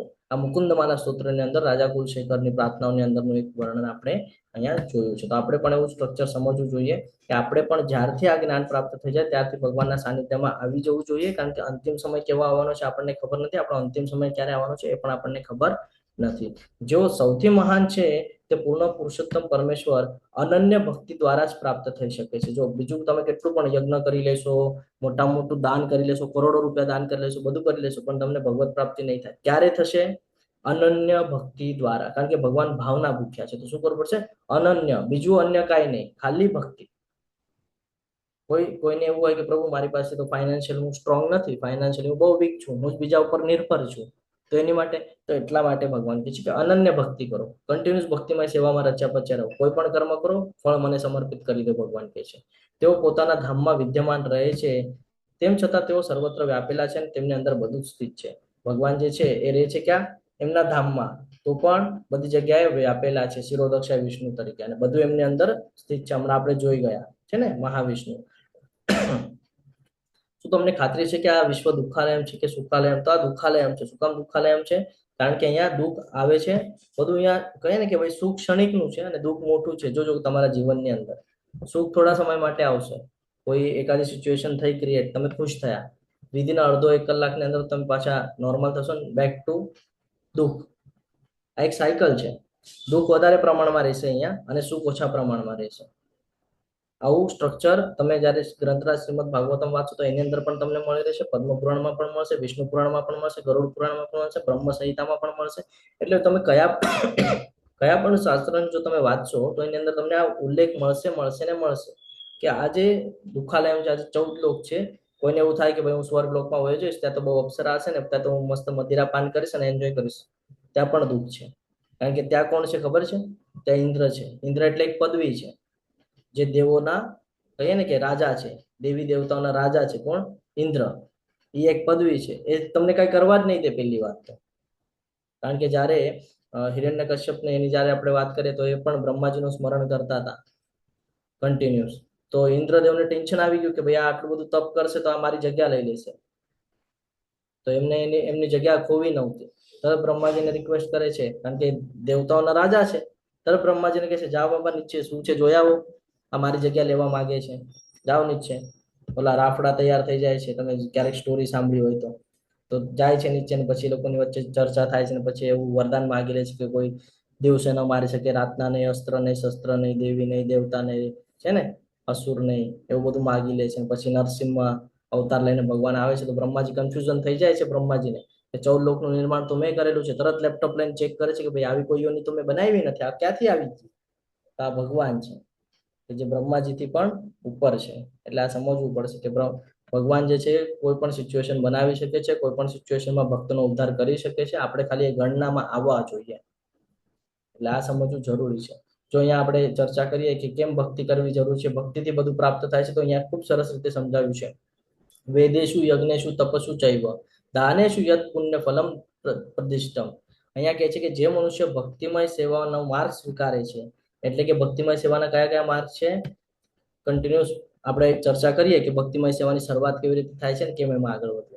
તો કે જે લોકો ભક્તિમય સેવાના માર્ગનો સ્વીકાર કરે છે, જે લોકો વેદોનું અધ્યયન કરે છે, એટલે અત્યારે આપણે જે કરીએ છીએ એ આગળ છે તપ. તપ અલગ અલગ પ્રકારે થાય, કાયિક, વાચિક, માનસિક અલગ અલગ પ્રકારે તપ થાય છે. આગળ જેમ અધ્યાય આવશે એમ આપણે સમજશું. મનથી ભગવાનનું સ્મરણ કરે તો મનથી થઈ ગયું, શરીરથી કોઈ ભગવાનનું કાર્ય કરીએ, ભગવાનની સેવામાં આપણે આવીએ તો શરીરથી તપ થઈ ગયું, અને બોલીએ અત્યારે હું જે તમારી સાથે કરું છું તો હું વાણીનું તપ કરી રહ્યો છું. બરાબર? તો આવી રીતે યજ્ઞ અલગ અલગ પ્રકારે યજ્ઞ છે. જપ યજ્ઞ પણ થઈ શકે છે, હવન યજ્ઞ પણ, હવનને પણ યજ્ઞ કહેવાય છે. તો અલગ અલગ યજ્ઞ છે. દાનનું પણ બહુ મહત્વ છે. ક્યાં કરવું, કોને કરવું, કેવી રીતે કરવું, ક્યારે કરવું. હા, તો આ બધું કરવાથી અથવા તો તાત્વિક કે સકામ કર્મ કરવાથી પ્રાપ્ત થનારા ફળોથી વંચિત રહેતો નથી. જ્યારે તમને એવી સિચ્યુએશન આવે છે કે ભાઈ ભગવાનની તમે અનન્ય ભક્તિ કરો છો, તો અહીંયા ભગવાન સમજાવે છે કે કેવળ ભક્તિ કરવાથી જ, કેવળ ભક્તિ, બીજું ભલે કાંઈ ના આવડે તમને. તમે કહો હું ફાઇનાન્શિયલી સ્ટ્રોંગ નથી, ભગવાન કહે છે મને પૈસાની જરૂર નથી. તમે કહો કે ભાઈ હું યજ્ઞ નથી કરી શકતો, ઓકે વાંધો નહીં, હવન વિધિ કરવાની કોઈ આવશ્યકતા નથી. કોઈને એમ થાય કે ભાઈ હું ભણ્યો જ નથી, મેં તો એજ્યુકેશન જ નથી કર્યું, મને આ સંસ્કૃત ને બધું નથી આવડતું. ભગવાન કહે છે ચિંતા નહીં કર, ભલે તને ના આવડતું હોય. તપ તો કે ભાઈ મારામાં એટલી કેપેસિટી નથી કે હું કન્ટિન્યુઅસ બેસ, કાંઈ વાંધો નહીં. કેવળ ભક્તિ કરવાથી જ આ બધા ફળો મળે છે. જે ફળ તમને યજ્ઞ કરવાથી, વેદોનું અધ્યયન કરવાથી, તપ કરવાથી, દાન કરવાથી જે ફળ પ્રાપ્ત થાય છે, એનું જ ફળ તમને ખાલી એક ભક્તિ કરશો ને તો પણ પ્રાપ્ત થઈ જશે. તો ભગવાન કહે છે કે કેવળ ભક્તિ કરવાથી જ આ ફળો પામે છે, અને અંતે સર્વોપરી સનાતન ધામને પામે છે. એટલે ખાલી તમે ભક્તિ કરશો ને તો પણ ભગવાન કહે છે સિચ્યુએશન એવી ક્રિએટ થઈ જશે કે તમે મારા ગોલોક વૃંદાવનમાં આવી જશો, તમારે ચિંતા કરવાની કોઈ આવશ્યકતા છે નહીં. આવી રીતે આજનો અધ્યાય અહીંયા ખૂબ સરસ રીતે ભગવાન આપણને સમજાવે છે, જેની અંદર આપણે કોણ છીએ, શું કરવાનું છે, શું નથી કરવાનું, એ ભગવાન કહે છે કે કેવી રીતે અંતિમ સમયમાં જો સ્મરણ થઈ જશે તો મારી પાસે આવશો, ને અંતિમ સમયમાં જો ભૌતિક જગતના સંસાધનોનું સ્મરણ થશે તો પાછા એમાં રચ્યા પચ્યા રહીશું. 2 કથાઓ દ્વારા આપણે સમજ્યા. એક તો અજામિલની કથા, જેની અંદર આપણને સ્ટ્રક્ચર ખબર પડી કે એક નાની ભૂલ આપણું પતન પણ કરી શકે છે, અને એક નાનું કહીએ ને કે ભગવાન સાથે સંકળાવેલી નાનું એવું બીજ આપણો ઉદ્ધાર પણ કરી શકે છે. એ જ્ઞાન આપણને આજના અધ્યાયમાં મળ્યું. એની આગળ આપણને ખબર પડી કે ભાઈ ગોલોક વૃંદાવન એટલે શું છે, વૈકુંઠ ધામ એટલે શું છે, ભૌતિક જગત એટલે શું છે, અને ભૌતિક જગત છે એને દુઃખાલય એમ કીધું છે. જન્મ મૃત્યુ જરા વ્યાધિ ત્યાં સતત છે, અને ભગવાનનું જે નામ છે ત્યાં જન્મ મૃત્યુ જરા વ્યાધિ હોતું નથી. આપણે બધા ત્યાં જવા માટે કટિબદ્ધ રહેવું જોઈએ. અને કેવી રીતે કરી શકીએ છીએ? ભગવાન કહે છે અનન્ય ભક્તિ દ્વારા આ બધું પોસિબલ થઈ શકે છે. તો આ રીતે આપણો આજનો અધ્યાય અહીંયા પૂર્ણ થાય છે. તમે ખૂબ શાંતિપૂર્વક મને સાંભળ્યું એટલે તમારા બધાનો ખૂબ ખૂબ આભાર વ્યક્ત કરું છું. વાંછા કલ્પતરુભ્યશ્ચ કૃપા સિંધુભ્યઃ એવ ચ પતિતાનાં પાવનેભ્યો વૈષ્ણવેભ્યો નમો નમઃ. અનંત કોટિ વૈષ્ણવ વૃંદ की जय, भगवत गीता की जय, श्रील प्रभुपाद की जय, सद्गुरुदेव की जय. हरे कृष्ण कृष्ण कृष्ण कृष्ण कृष्ण हरे हरे हरे राम हरे राम हरे राम राम राम राम राम हरे हरे हरे कृष्ण सर्वने हरे कृष्ण प्रभु।